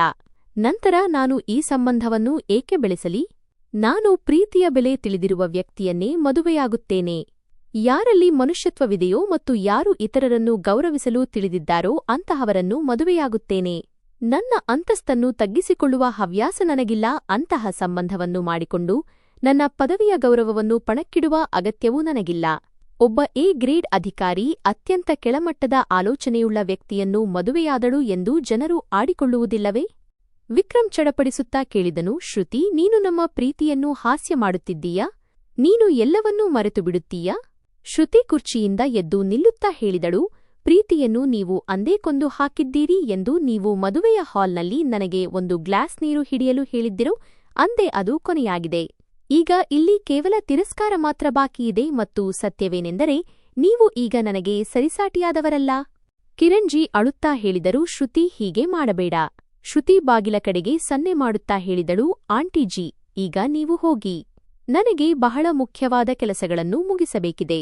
ಮತ್ತು ಹೌದು, ಈ ಮಿಠಾಯಿಯನ್ನು ತೆಗೆದುಕೊಂಡು ಹೋಗಿ, ಏಕೆಂದರೆ ನಿಮ್ಮ ಕೈಯಿಂದ ನೀಡುವ ಸಿಹಿಯ ರುಚಿ ನನಗೆ ಕಹಿಯಾಗಿ ಭಾಸವಾಗುತ್ತಿದೆ. ವಿಕ್ರಮ್ ಮತ್ತು ಅವನ ತಾಯಿ ಗೆಸ್ಟ್ ಹೌಸ್ನಿಂದ ಹೊರಬಂದಾಗ ಅವರ ಮುಖದಲ್ಲಿ ಲೋಭ ಮತ್ತು ಅವಮಾನ ಎದ್ದು ಕಾಣುತ್ತಿತ್ತು. ಶ್ರುತಿ ಕಿಟಕಿಯಿಂದ ಅವರು ಹೋಗುವುದನ್ನು ನೋಡಿದಳು ಮತ್ತು ಒಂದು ದೀರ್ಘವಾದ ನಿಟ್ಟುಸಿರು ಬಿಟ್ಟಳು. ವರ್ಷಗಳಿಂದ ತನ್ನನ್ನು ನೆಮ್ಮದಿಯಿಂದ ಬದುಕಲು ಬಿಡದ ಆ ದೊಡ್ಡ ಹೊರೆ ಇಂದು ತನ್ನ ಎದೆಯಿಂದ ಇಳಿದು ಹೋದಂತೆ ಅವಳಿಗೆ ಭಾಸವಾಯಿತು. ಮನುಷ್ಯ ತನ್ನನ್ನು ತಾನು ಗುರುತಿಸಿಕೊಂಡಾಗ ಪ್ರಪಂಚದ ಎಲ್ಲಾ ಪದವಿಗಳು ಅವನ ಮುಂದೆ ಚಿಕ್ಕದಾಗಿ ಕಾಣುತ್ತವೆ ಮತ್ತು ದುರಾಸೆಯ ಸಂಬಂಧಗಳ ಬೆಲೆ ಒಂದು ಕಾಸಿಗೂ ಸಮನಾಗಿರುವುದಿಲ್ಲ ಎಂಬುದು ಇಂದು ಅವಳಿಗೆ ಅರ್ಥವಾಯಿತು. ಮರುದಿನ ಶ್ರುತಿ ತನ್ನ ಕಚೇರಿಯ ದೊಡ್ಡ ಮೇಜಿನ ಮೇಲಿದ್ದ ಫೈಲ್ಗಳನ್ನು ಬಹಳ ಗಮನವಿಟ್ಟು ನೋಡುತ್ತಿದ್ದಳು. ಅವುಗಳಲ್ಲಿ ಕಾಲೇಜಿನ ಫಂಡ್ ಮತ್ತು ಪರೀಕ್ಷೆಯ ಪೇಪರ್ಗಳನ್ನು ಮಾರಾಟ ಮಾಡುವುದಕ್ಕೆ ಸಂಬಂಧಿಸಿದ ಗಂಭೀರ ವಿಚಾರಗಳು ದಾಖಲಾಗಿದ್ದವು. ಅವಳು ಎದುರು ನಿಂತಿದ್ದ ಇನ್ಸ್ಪೆಕ್ಟರ್ ಬಳಿ ಕೇಳಿದಳು, ಈ ಎಲ್ಲ ಅಕ್ರಮಗಳಲ್ಲಿ ಪ್ರೊಫೆಸರ್ ವಿಕ್ರಮ್ ಅವರೇ ಮುಖ್ಯ ಆರೋಪಿ ಎಂದು ನೀವು ಖಚಿತವಾಗಿ ನಂಬುತ್ತೀರಾ? ಇನ್ಸ್ಪೆಕ್ಟರ್ ತಲೆಬಾಗಿಸಿ ಹೇಳಿದರು, ಹೌದು ಮೇಡಂ, ಎಲ್ಲಾ ಬಲವಾದ ಸಾಕ್ಷಿಗಳು ಅವರ ಕಡೆಗೆ ಬೆರಳು ಮಾಡುತ್ತಿವೆ. ಇವರು ಹಣ ಪಡೆದು ಪೇಪರ್ ಲೀಕ್ ಮಾಡಿಸುತ್ತಾರೆ ಮತ್ತು ಕಾಲೇಜಿನ ಲೈಬ್ರರಿ ಹೆಸರಿನಲ್ಲಿ ಬರುವ ಲಕ್ಷಾಂತರ ರೂಪಾಯಿಗಳನ್ನು ತಮ್ಮ ವೈಯಕ್ತಿಕ ಖಾತೆಗೆ ಹಾಕಿಕೊಳ್ಳುತ್ತಾರೆ. ಶ್ರುತಿಯ ತುಟಿಗಳ ಮೇಲೆ ಸಣ್ಣ ನಗು ಮೂಡಿತು ಮತ್ತು ಅವಳು ಆದೇಶಿಸಿದಳು, ನಾಳೆ ಬೆಳಿಗ್ಗೆ ವಿಕ್ರಮ್ನನ್ನು ವಿಚಾರಣೆಗಾಗಿ ನನ್ನ ಕಚೇರಿಗೆ ಕರೆತನ್ನಿ. ಮರುದಿನ ವಿಕ್ರಮ್ ಕೈಕೋಡವಿಲ್ಲದಿದ್ದರೂ ಇಬ್ಬರು ಸಿಬ್ಬಂದಿಗಳೊಂದಿಗೆ ಶ್ರುತಿಯ ಮುಂದೆ ಹಾಜರಾದಾಗ ಅವನ ಮುಖ ಬಿಡಿಚಿಕೊಂಡಿತ್ತು. ಶ್ರುತಿ ಕುರ್ಚಿಯ ಮೇಲೆ ಹಿಂದಕ್ಕೆ ಒರಗಿ ಕುಳಿತು ಶಾಂತ ಧ್ವನಿಯಲ್ಲಿ ಹೇಳಿದಳು, ಹೇಳಿ ಪ್ರೊಫೆಸರ್ ಸಾಹೇಬ್ರೆ, ಸಂಬಂಧಗಳ ವ್ಯಾಪಾರ ಮಾಡಿದ ಮೇಲೆ ಈಗ ಶಿಕ್ಷಣದಂತಹ ವೃತ್ತಿಯನ್ನು ಬಿಡಲಿಲ್ಲವಲ್ಲ? ವಿಕ್ರಮ್ ಗಾಬರಿಯಿಂದ ಹೇಳಿದನು, ಶ್ರುತಿ, ಇದೆಲ್ಲ ಸುಳ್ಳು. ನನ್ನ ವಿರುದ್ಧದ ಪಿತೂರಿ ಇದು. ನಾನು ಪ್ರಾಮಾಣಿಕ ಶಿಕ್ಷಕ. ನೀನು ಹಳೆಯ ಸೇಡಿನ ಹಿನ್ನೆಲೆಯಲ್ಲಿ ನನ್ನ ಗೌರವ ಹಾಳು ಮಾಡುತ್ತಿದ್ದೀಯಾ? ಶ್ರುತಿ ಒಂದು ದಪ್ಪನೆಯ ಫೈಲನ್ನು ಅವನ ಮುಂದೆ ಎಸೆಯುತ್ತಾ ಕಠಿಣವಾಗಿ ಹೇಳಿದಳು, ಸೇಡು ತೀರಿಸಿಕೊಳ್ಳಲು ನನಗಿಷ್ಟೊಂದು ಪರಿಶ್ರಮದ ಅಗತ್ಯವಿರಲಿಲ್ಲ. ವಿಕ್ರಮ್ ಜಿ, ಈ ರಶೀದಿಗಳ ಮೇಲೆ ಇರುವುದು ನಿಮ್ಮದೇ ಸಹಿ. ಅಷ್ಟಕ್ಕೂ ಈ ಬ್ಯಾಂಕ್ ಸ್ಟೇಟ್ಮೆಂಟ್ ಹೇಳುತ್ತಿದೆ. ಒಬ್ಬ ಪ್ರೊಫೆಸರ್ ಸಂಬಳದಿಂದ ಇಷ್ಟೊಂದು ಸಂಪತ್ತು ಹೇಗೆ ಬರಲು ಸಾಧ್ಯ? ಯಾವ ಲೋನ್ ಇಲ್ಲದೆ ನಗರದ ಅತ್ಯಂತ ದುಬಾರಿ ಬಡಾವಣೆಯಲ್ಲಿ ನೀವು ಬಂಗ್ಲೆ ಖರೀದಿಸಿದ್ದೀರಿ. ವಿಕ್ರಮನ ನಾಲಿಗೆ ತೊದಲಲಾರಂಭಿಸಿತು ಮತ್ತು ಅವನು ಕುರ್ಚಿಯ ಮೇಲೆ ಕುಸಿದು ಬಿದ್ದನು. ಅಳುತ್ತಾ ಹೇಳಿದನು, ಶ್ರುತಿ, ನನ್ನನ್ನು ಕ್ಷಮಿಸು.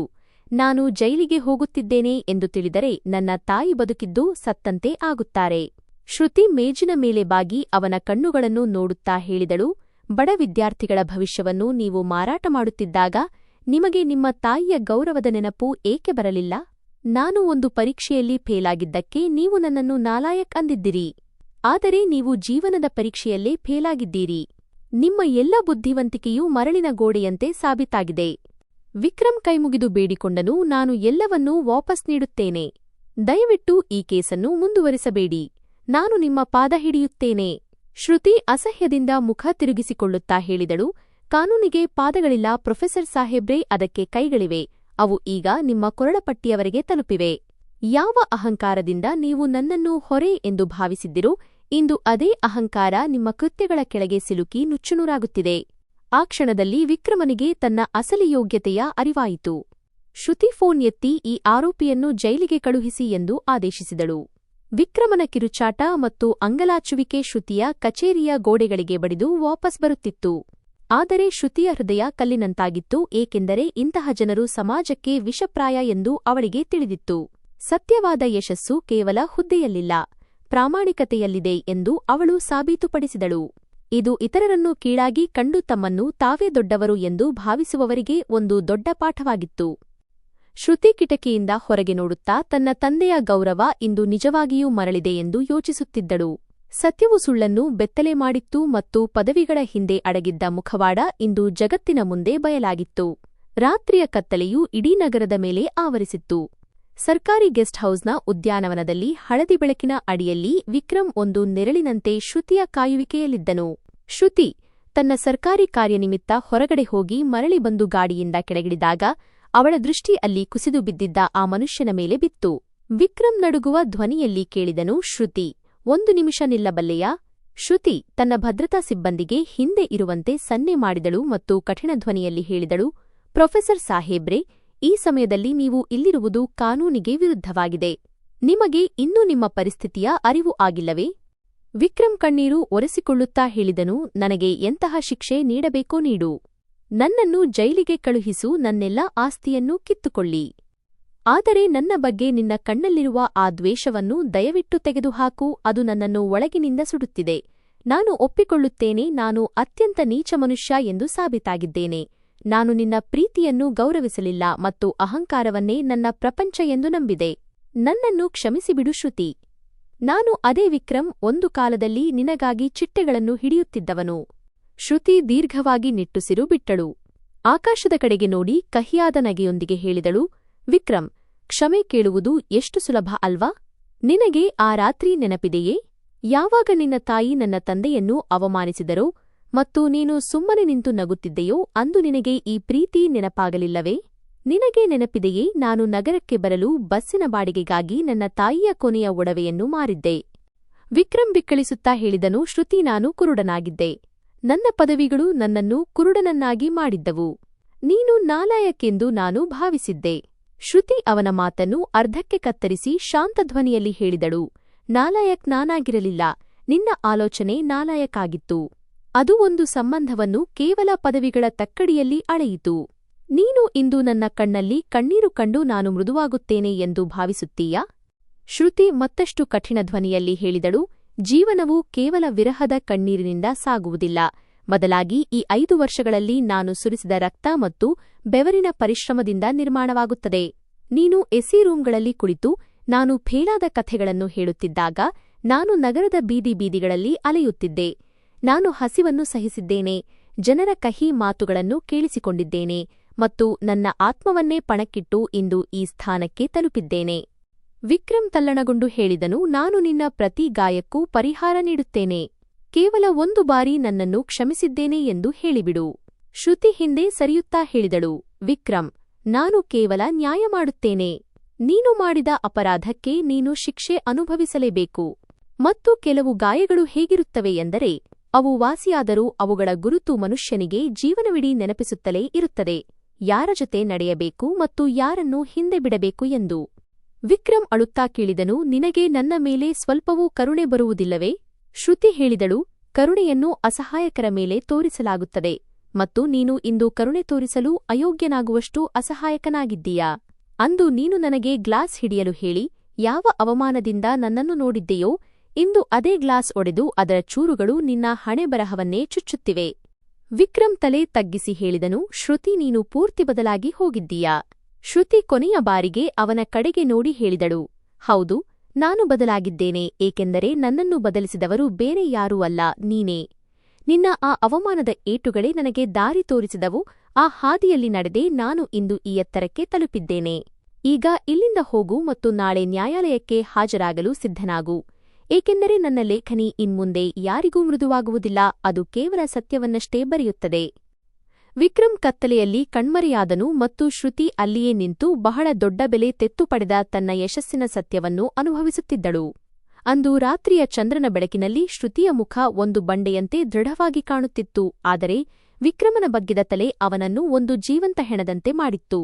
ಮರುದಿನ ನ್ಯಾಯಾಲಯದ ಕಲಾಪ ಆರಂಭವಾಗುವ ಕೆಲವು ನಿಮಿಷಗಳ ಮೊದಲು ಶ್ರುತಿ ವಿಕ್ರಮನನ್ನು ತನ್ನ ವೈಯಕ್ತಿಕ ಕೇಬಿನ್ಗೆ ಕರೆಸಿದಳು.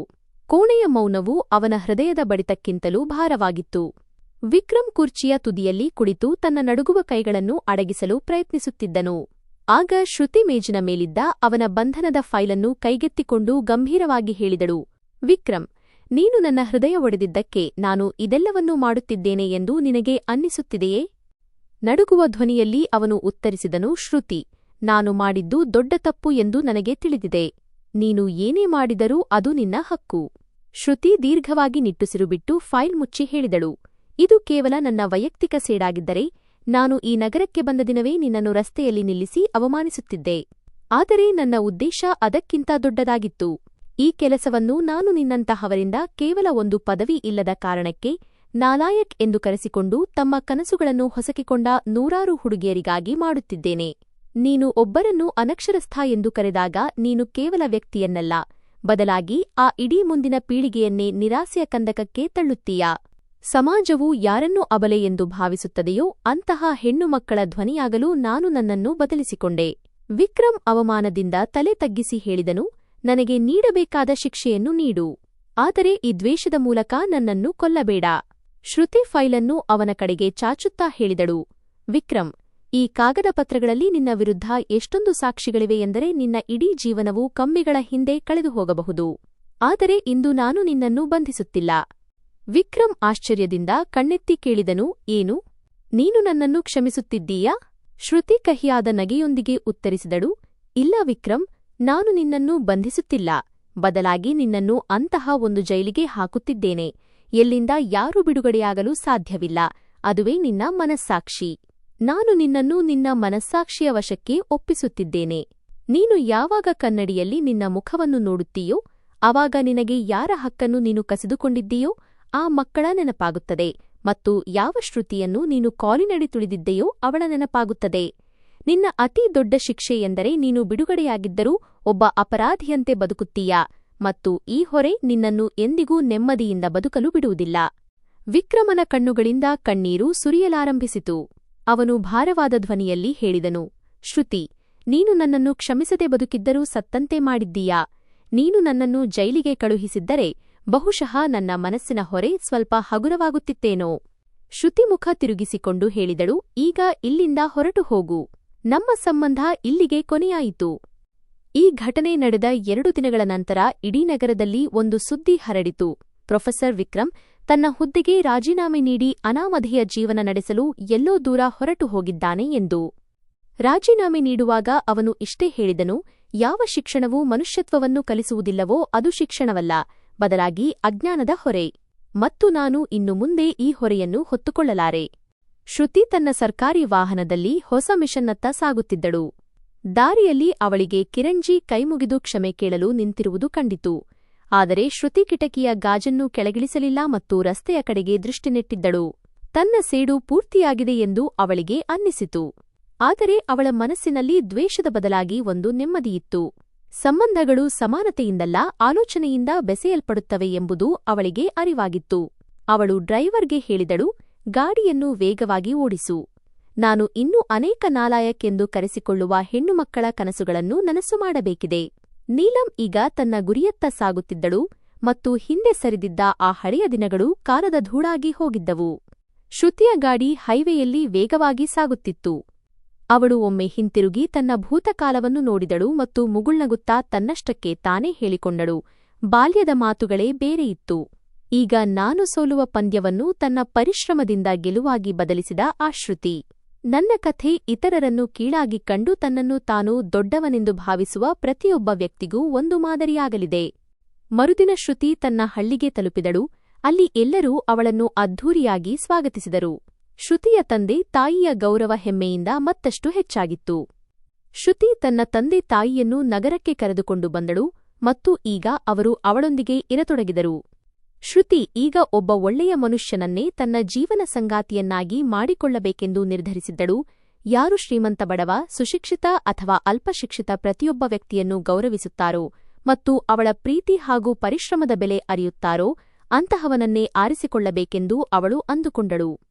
ಈ ಕಥೆಯ ಅಂತ್ಯ ಎಲ್ಲರಿಗೂ ಒಂದು ಪಾಠವಾಗಿತ್ತು, ಏಕೆಂದರೆ ಶ್ರುತಿ ಯಾರ ಮೇಲೂ ಸೇಡು ತೀರಿಸಿಕೊಳ್ಳಲಿಲ್ಲ, ಬದಲಾಗಿ ತನ್ನನ್ನು ತಾನು ಯಾರ ಅನುಮತಿಯೂ ಬೇಕಿರದ ಎತ್ತರದ ಸ್ಥಾನದಲ್ಲಿ ನಿಲ್ಲಿಸಿಕೊಂಡಳು.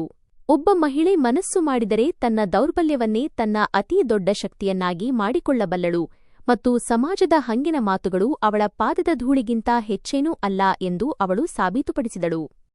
1 ವರ್ಷದ ನಂತರ ಶ್ರುತಿ ಕೆಲವು ಯುಪಿಎಸ್ಸಿ ವಿದ್ಯಾರ್ಥಿಗಳಿಗೆ ಸ್ಫೂರ್ತಿ ನೀಡಲು ಒಂದು ಕೋಚಿಂಗ್ ಇನ್ಸ್ಟಿಟ್ಯೂಟ್ಗೆ ಹೋದಾಗ ಅಲ್ಲಿ ರಾಹುಲ್ ಎಂಬ ವಿದ್ಯಾರ್ಥಿಯನ್ನು ಭೇಟಿಯಾದಳು. ರಾಹುಲ್ ತುಂಬಾ ಬಡವನಾಗಿದ್ದ ಮತ್ತು ವರ್ಷಗಳಿಂದ ಯುಪಿಎಸ್ಸಿ ಪರೀಕ್ಷೆಗೆ ಸಿದ್ಧತೆ ನಡೆಸುತ್ತಿದ್ದ. ಈ ವರ್ಷ ಅವನಿಗೆ ಕೊನೆಯ ಅವಕಾಶವಾಗಿತ್ತು, ಲಾಸ್ಟ್ ಅಟೆಂಪ್ಟ್. ಅವನು ಶ್ರುತಿಯನ್ನು ವಿನಂತಿಸಿಕೊಂಡನು, ನೀವು ಅತಿ ಕಡಿಮೆ ಸೌಲಭ್ಯಗಳ ನಡುವೆ ಪರಿಶ್ರಮಪಟ್ಟು ಮೊದಲ ಪ್ರಯತ್ನದಲ್ಲೇ ಯುಪಿಎಸ್ಸಿ ಪಾಸ್ ಮಾಡಿದ್ದೀರಿ ಎಂದು ಕೇಳಿದ್ದೇನೆ. ದಯವಿಟ್ಟು ನನಗೆ ಸ್ವಲ್ಪ ಮಾರ್ಗದರ್ಶನ ನೀಡಬಲ್ಲಿರಾ? ನನಗೆ ಅದರ ಅಗತ್ಯ ಬಹಳಷ್ಟಿದೆ. ಶ್ರುತಿಗೆ ರಾಹುಲ್ನಲ್ಲಿ ಒಬ್ಬ ನಿಷ್ಠಾವಂತ ಅಧಿಕಾರಿಯಾಗಲು ಬೇಕಾದ ಆ ಹಂಬಲ ಕಂಡಿತು. ಅವಳು ಅವನನ್ನು ತನ್ನ ಕಚೇರಿಗೆ ಬರಲು ಹೇಳಿದಳು. ರಾಹುಲ್ ಮರುದಿನವೇ ಶ್ರುತಿಯನ್ನು ಭೇಟಿಯಾಗಲು ಹೋದನು. ಶ್ರುತಿ ಅವನಿಗೆ ಸಹಾಯ ಮಾಡುವುದಾಗಿ ಮತ್ತು ಪರೀಕ್ಷೆ ಮುಗಿಯುವವರೆಗೆ ಪ್ರತಿದಿನ 1 ಗಂಟೆ ಸಮಯ ನೀಡುವುದಾಗಿ ಹೇಳಿದಳು. ಈಗ ರಾಹುಲ್ ಪ್ರತಿದಿನ ಶ್ರುತಿಯ ಬಂಗ್ಲೆಗೆ ಬರಲಾರಂಭಿಸಿದನು. ಶ್ರುತಿ ಅವನ ಪರೀಕ್ಷೆಯ ಸಿದ್ಧತೆಗೆ ಸಹಾಯ ಮಾಡುತ್ತಿದ್ದಳು. ರಾಹುಲ್ ಅತ್ಯಂತ ಪರಿಶ್ರಮಿ ಮತ್ತು ಪ್ರಾಮಾಣಿಕ ವ್ಯಕ್ತಿಯಾಗಿದ್ದ. ಶ್ರುತಿ ಮೆಲ್ಲನೆ ರಾಹುಲ್ನನ್ನು ಇಷ್ಟಪಡತೊಡಗಿದಳು. ಆದರೆ ಅವಳು ತನ್ನ ಮನಸ್ಸಿನ ಮಾತನ್ನು ಈಗಲೇ ಹೇಳಲು ಇಚ್ಛಿಸಲಿಲ್ಲ. ಈಗಲೇ ಇದೆಲ್ಲವನ್ನೂ ಹೇಳಿದರೆ ರಾಹುಲ್ನ ಗಮನ ಓದಿನಿಂದ ಬೇರೆಡೆಗೆ ಸರಿಯಬಹುದು ಮತ್ತು ಇದು ಅವನ ಕೊನೆಯ ಪ್ರಯತ್ನವಾದ್ದರಿಂದ ಅವಳು ಅವನಿಗೆ ತೊಂದರೆ ನೀಡಲು ಬಯಸಲಿಲ್ಲ. ಇತ್ತ ರಾಹುಲ್ ಕೂಡ ಶ್ರುತಿಯನ್ನು ಪ್ರೀತಿಸತೊಡಗಿದ್ದ. ಆದರೆ ಅವನು ತನ್ನ ಮನಸ್ಸಿನ ಮಾತನ್ನು ಅವಳಿಗೆ ಹೇಳಲು ಸಾಧ್ಯವಾಗುತ್ತಿರಲಿಲ್ಲ, ಏಕೆಂದರೆ ತಾನೊಬ್ಬ ಸಾಮಾನ್ಯ ಬಡವನಾಗಿದ್ದು ಶ್ರುತಿ ತನ್ನನ್ನು ಒಪ್ಪಿಕೊಳ್ಳುತ್ತಾಳೆಯೋ ಇಲ್ಲವೋ ಎಂಬ ಭಯ ಅವನನ್ನು ಕಾಡುತ್ತಿತ್ತು. ಆದ್ದರಿಂದಲೇ ಅವನು ಕೂಡ ಮೊದಲು ಪರೀಕ್ಷೆ ಸರಿಯಾಗಿ ಮುಗಿಯಲಿ ಎಂದು ನಿರ್ಧರಿಸಿದ್ದನು. ಒಂದು ವೇಳೆ ತಾನು ಯುಪಿಎಸ್ಸಿ ಪಾಸ್ ಮಾಡಿದರೆ ಶ್ರುತಿಗೆ ತನ್ನ ಮನದ ಮಾತನ್ನು ಹೇಳಬಹುದು, ಇಲ್ಲದಿದ್ದರೆ ಸುಮ್ಮನೆ ಅವಳ ಜೀವನದಿಂದ ದೂರ ಹೋಗಬಹುದು ಎಂದುಕೊಂಡಿದ್ದನು. ಕೊನೆಗೂ ರಾಹುಲ್ ಪರೀಕ್ಷೆ ಮುಗಿದ ದಿನ ಬಂದೇ ಬಿಟ್ಟಿತು. ಅವನು ತನ್ನ ಪರೀಕ್ಷೆ ಹೇಗಾಗಿದೆ ಎಂದು ತಿಳಿಸಲು ಶ್ರುತಿಯ ಬಳಿ ಬಂದನು. ರಾಹುಲ್ ಬರುವಿಕೆಗಾಗಿ ಕಾತರದಿಂದ ಕಾಯುತ್ತಿದ್ದ ಶ್ರುತಿ ಅವನನ್ನು ನೋಡುತ್ತಲೇ ಉತ್ಸುಕಳಾಗಿ ಕೇಳಿದಳು, ಅಷ್ಟಕ್ಕೂ ನಿನ್ನ ಪೇಪರ್ ಹೇಗಾಯಿತು ರಾಹುಲ್? ರಾಹುಲ್ ಹೇಳಿದನು, ಪೇಪರಂತೂ ಚೆನ್ನಾಗಿಯೇ ಆಗಿದೆ, ಆದರೆ ಹಣೆಬರಹ ಸಾಥ್ ನೀಡುತ್ತದೋ ಇಲ್ಲವೋ ಗೊತ್ತಿಲ್ಲ. ಏಕೆಂದರೆ ಕಳೆದ ಎಷ್ಟೋ ಪ್ರಯತ್ನಗಳಲ್ಲಿ ನನಗೆ ಕೇವಲ 1 ಅಥವಾ 2 ಅಂಕಗಳಿಂದ ಯಶಸ್ಸು ಕೈತಪ್ಪಿ ಹೋಗಿದೆ. ರಾಹುಲ್ ಸ್ವಲ್ಪ ನಿರಾಶನಾದಂತೆ ಕಂಡನು. ಇದನ್ನು ಗಮನಿಸಿದ ಶ್ರುತಿ ಅವನ ಕೈಯನ್ನು ತನ್ನ ಕೈಯೊಳಗೆ ತೆಗೆದುಕೊಂಡಳು. ಇದನ್ನು ಕಂಡು ರಾಹುಲ್ ಬೆಚ್ಚಿಬಿದ್ದನು. ಶ್ರುತಿ ಹೇಳಿದಳು, ನೀನು ನಿರಾಶನಾಗುವ ಅಗತ್ಯವಿಲ್ಲ. ನೀನು ಪೂರ್ಣ ಪರಿಶ್ರಮ ಹಾಕಿದ್ದೀಯಾ. ನಿನ್ನ ಹಣೆಯಲ್ಲಿ ಬರೆದಿದ್ದರೆ ನೀನು ಈ ಬಾರಿ ಖಂಡಿತ ಪಾಸ್ ಆಗುತ್ತೀಯಾ. ಒಂದು ವೇಳೆ ಹಾಗಾಗದಿದ್ದರೂ ಬೇಸರ ಮಾಡಿಕೊಳ್ಳಬೇಡಿ, ಏಕೆಂದರೆ ನೀನು ನಿನ್ನ ಕಡೆಯಿಂದ ಪೂರ್ಣ ಪ್ರಯತ್ನ ಮಾಡಿದ್ದೀಯಾ. ಜೀವನವು ಕೇವಲ ಒಂದು ದಾರಿಯಲ್ಲೇ ಬಂದು ನಿಲ್ಲುವುದಿಲ್ಲ. ಒಂದು ದಾರಿ ಮುಚ್ಚಿದರೆ ಉಳಿದ ಎಲ್ಲಾ ದಾರಿಗಳನ್ನು ನಾವು ತೆರೆಯಬೇಕಾಗುತ್ತದೆ ಮತ್ತು ಜೀವನದಲ್ಲಿ ಮುಂದೆ ಸಾಗಬೇಕಾಗುತ್ತದೆ. ಶ್ರುತಿಯ ಮಾತುಗಳು ರಾಹುಲ್ಗೆ ಅಪಾರ ಧೈರ್ಯ ನೀಡಿದವು. ಇದರ ನಂತರ ಶ್ರುತಿ ಅಂದೇ ತನ್ನ ಮನದ ಮಾತನ್ನು ಹೇಳಲು ನಿರ್ಧರಿಸಿದಳು. ಅವಳು ರಾಹುಲ್ಗೆ ಹೇಳಿದಳು, ರಾಹುಲ್, ಇಂದು ನಾನು ನಿನಗೆ ಒಂದು ವಿಷಯ ಹೇಳಬೇಕೆಂದಿದ್ದೇನೆ. ಅದಕ್ಕೆ ನೀನು ಈಗಲೇ ಉತ್ತರಿಸಬೇಕೆಂದಿಲ್ಲ. ನಿನ್ನ ಮನಸ್ಸು ಏನು ಹೇಳುತ್ತದೋ ಅಂತಹ ಉತ್ತರವನ್ನೇ ನೀನು ನೀಡು. ರಾಹುಲ್ ಮೌನವಾಗಿ ಶ್ರುತಿಯ ಕಣ್ಣುಗಳನ್ನು ನೋಡುತ್ತಿದ್ದನು. ತಾನು ಒಂದು ವೇಳೆ ಪರೀಕ್ಷೆಯಲ್ಲಿ ಫೇಲಾದರೆ ಶ್ರುತಿಯನ್ನು ಕಳೆದುಕೊಳ್ಳಬೇಕಾಗುತ್ತದೋ ಎಂಬ ಆತಂಕ ಅವನ ಮನಸ್ಸಿನಲ್ಲಿ ಓಡುತ್ತಿತ್ತು. ಆದರೆ ಶ್ರುತಿಯ ಬಾಯಿಂದ ಬಂದ ಮಾತುಗಳು ನೇರವಾಗಿ ಅವನ ಹೃದಯ ಮುಟ್ಟಿದವು. ಶ್ರುತಿ ಹೇಳಿದಳು, ರಾಹುಲ್, ನಾನು ನಿನ್ನನ್ನು ಇಷ್ಟಪಡುತ್ತೇನೆ. ನೀನು ನನ್ನ ಜೀವನ ಸಂಗಾತಿಯಾಗಲು ಇಚ್ಛಿಸುತ್ತೀಯಾ? ಇದನ್ನು ಕೇಳಿ ರಾಹುಲ್ಗೆ ನಂಬಲಾಗಲಿಲ್ಲ. ಒಬ್ಬ ಎಸ್ಪಿ ಅಧಿಕಾರಿ ಒಬ್ಬ ಸ್ಟ್ರಗ್ಲರ್ ಹೋರಾಟಗಾರಗೆ ಪ್ರೇಮ ನಿವೇದನೆ ಮಾಡುತ್ತಿದ್ದಾಳೆ. ರಾಹುಲ್ ಹೇಳಿದನು, ಶ್ರುತಿ, ನಾನು ಕೂಡ ನಿನ್ನನ್ನು ಇಷ್ಟಪಡುತ್ತೇನೆ, ಆದರೆ ಎಂದು ನನ್ನ ಮನಸ್ಸಿನ ಮಾತನ್ನು ಹೇಳಲು ಸಾಧ್ಯವಾಗಲಿಲ್ಲ, ಏಕೆಂದರೆ ನಾನು ನಿನಗೆ ಸರಿಸಾಟಿಯಾದವನಲ್ಲ ಎಂದು ನನಗನ್ನಿಸಿತ್ತು. ಇದು ಕೇಳಿದ ತಕ್ಷಣ ಶ್ರುತಿ ರಾಹುಲ್ ಬಾಯಿ ಮುಚ್ಚಿ ಹೇಳಿದಳು, ಯಾವ ಮನುಷ್ಯನೂ ಕೇವಲ ಅಧಿಕಾರ ಅಥವಾ ಅಂತಸ್ತಿನಿಂದ ಇನ್ನೊಬ್ಬರಿಗೆ ಸರಿಸಾಟಿಯಾಗುವುದಿಲ್ಲ. ಒಬ್ಬ ಒಳ್ಳೆಯ ಜೀವನ ಸಂಗಾತಿಯಾಗಲು ಒಳ್ಳೆಯ ಮನುಷ್ಯನಾಗಿರುವುದು ಮುಖ್ಯ. ನೀನು ಅಂತಹ ಒಳ್ಳೆಯ ಮನುಷ್ಯ ಎಂಬುದು ನನಗೆ ತಿಳಿದಿದೆ. ನೀನು ಪರಿಶ್ರಮಿ ಮತ್ತು ಯಾರು ಕಷ್ಟಪಡಲು ಸಿದ್ಧರಿರುತ್ತಾರೋ ಅವರು ಜೀವನದಲ್ಲಿ ಏನನ್ನಾದರೂ ಸಾಧಿಸಿಯೇ ತೀರುತ್ತಾರೆ. ನೀನು ಯುಪಿಎಸ್ಸಿ ಪಾಸ್ ಮಾಡಿದರೂ ನನಗೆ ಸರಿಸಾಟಿಯೇ, ಮಾಡದಿದ್ದರೂ ನನಗೆ ಸರಿಸಾಟಿಯೇ, ಏಕೆಂದರೆ ನೀನು ಜೀವನದ ಪಾಠಗಳಲ್ಲಿ ಪಾಸ್ ಆಗಿದ್ದೀಯಾ. ನಿನ್ನ ಸಂಸ್ಕಾರ, ಮನುಷ್ಯತ್ವ ಮತ್ತು ಪ್ರೀತಿಯನ್ನು ಗೌರವಿಸುವ ನಿನ್ನ ಗುಣವೇ ನನಗೆ ದೊಡ್ಡ ವಿಷಯ. ರಾಹುಲ್ ಶ್ರುತಿಯನ್ನು ಅಪ್ಪಿಕೊಂಡು ಹೇಳಿದನು, ನಿನ್ನ ಈ ಧೈರ್ಯ ನನ್ನ ತತ್ತರಿಸುತ್ತಿದ್ದ ಹೆಜ್ಜೆಗಳಿಗೆ ಶಕ್ತಿ ನೀಡಿದೆ. ಇನ್ಮುಂದೆ ನಾನು ಜೀವನದ ಹೋರಾಟದಲ್ಲಿ ಎಂದಿಗೂ ಸೋಲೊಪ್ಪುವುದಿಲ್ಲ. ಕಷ್ಟಪಡುವವರು ಸೋಲೊಪ್ಪುವುದಿಲ್ಲ ಎಂಬ ನಿನ್ನ ಮಾತು ಸತ್ಯ. ಒಬ್ಬ ಒಳ್ಳೆಯ ಮನುಷ್ಯನನ್ನು ಗುರುತಿಸಲು ಎದುರಿಗಿರುವ ವ್ಯಕ್ತಿಗೂ ಒಳ್ಳೆಯ ಹೃದಯವಿರಬೇಕು. ನೀನು ಪವಿತ್ರ ಮನಸ್ಸಿನವಳು. ಅದಕ್ಕೆ ಇಷ್ಟು ದೊಡ್ಡ ಅಧಿಕಾರಿಯಾಗಿದ್ದರೂ ನೀನು ಒಬ್ಬ ಸಾಧಾರಣ ಹೋರಾಟಗಾರನ ಮನುಷ್ಯತ್ವವನ್ನು ಕಂಡು ಅವನನ್ನು ನಿನಗೆ ಸರಿಸಾಟಿಯಾದವನು ಎಂದು ಭಾವಿಸಿದೆ. ಇಂದಿನ ಪ್ರಪಂಚದಲ್ಲಿ ಬಹಳ ಕಡಿಮೆ ಜನರು ಮಾಡುವ ಕೆಲಸವಿದು. ನೀನು ಹಣಕ್ಕಿಂತ ಪ್ರೀತಿಗೆ ಹೆಚ್ಚು ಮಹತ್ವ ನೀಡಿದ್ದೀಯಾ.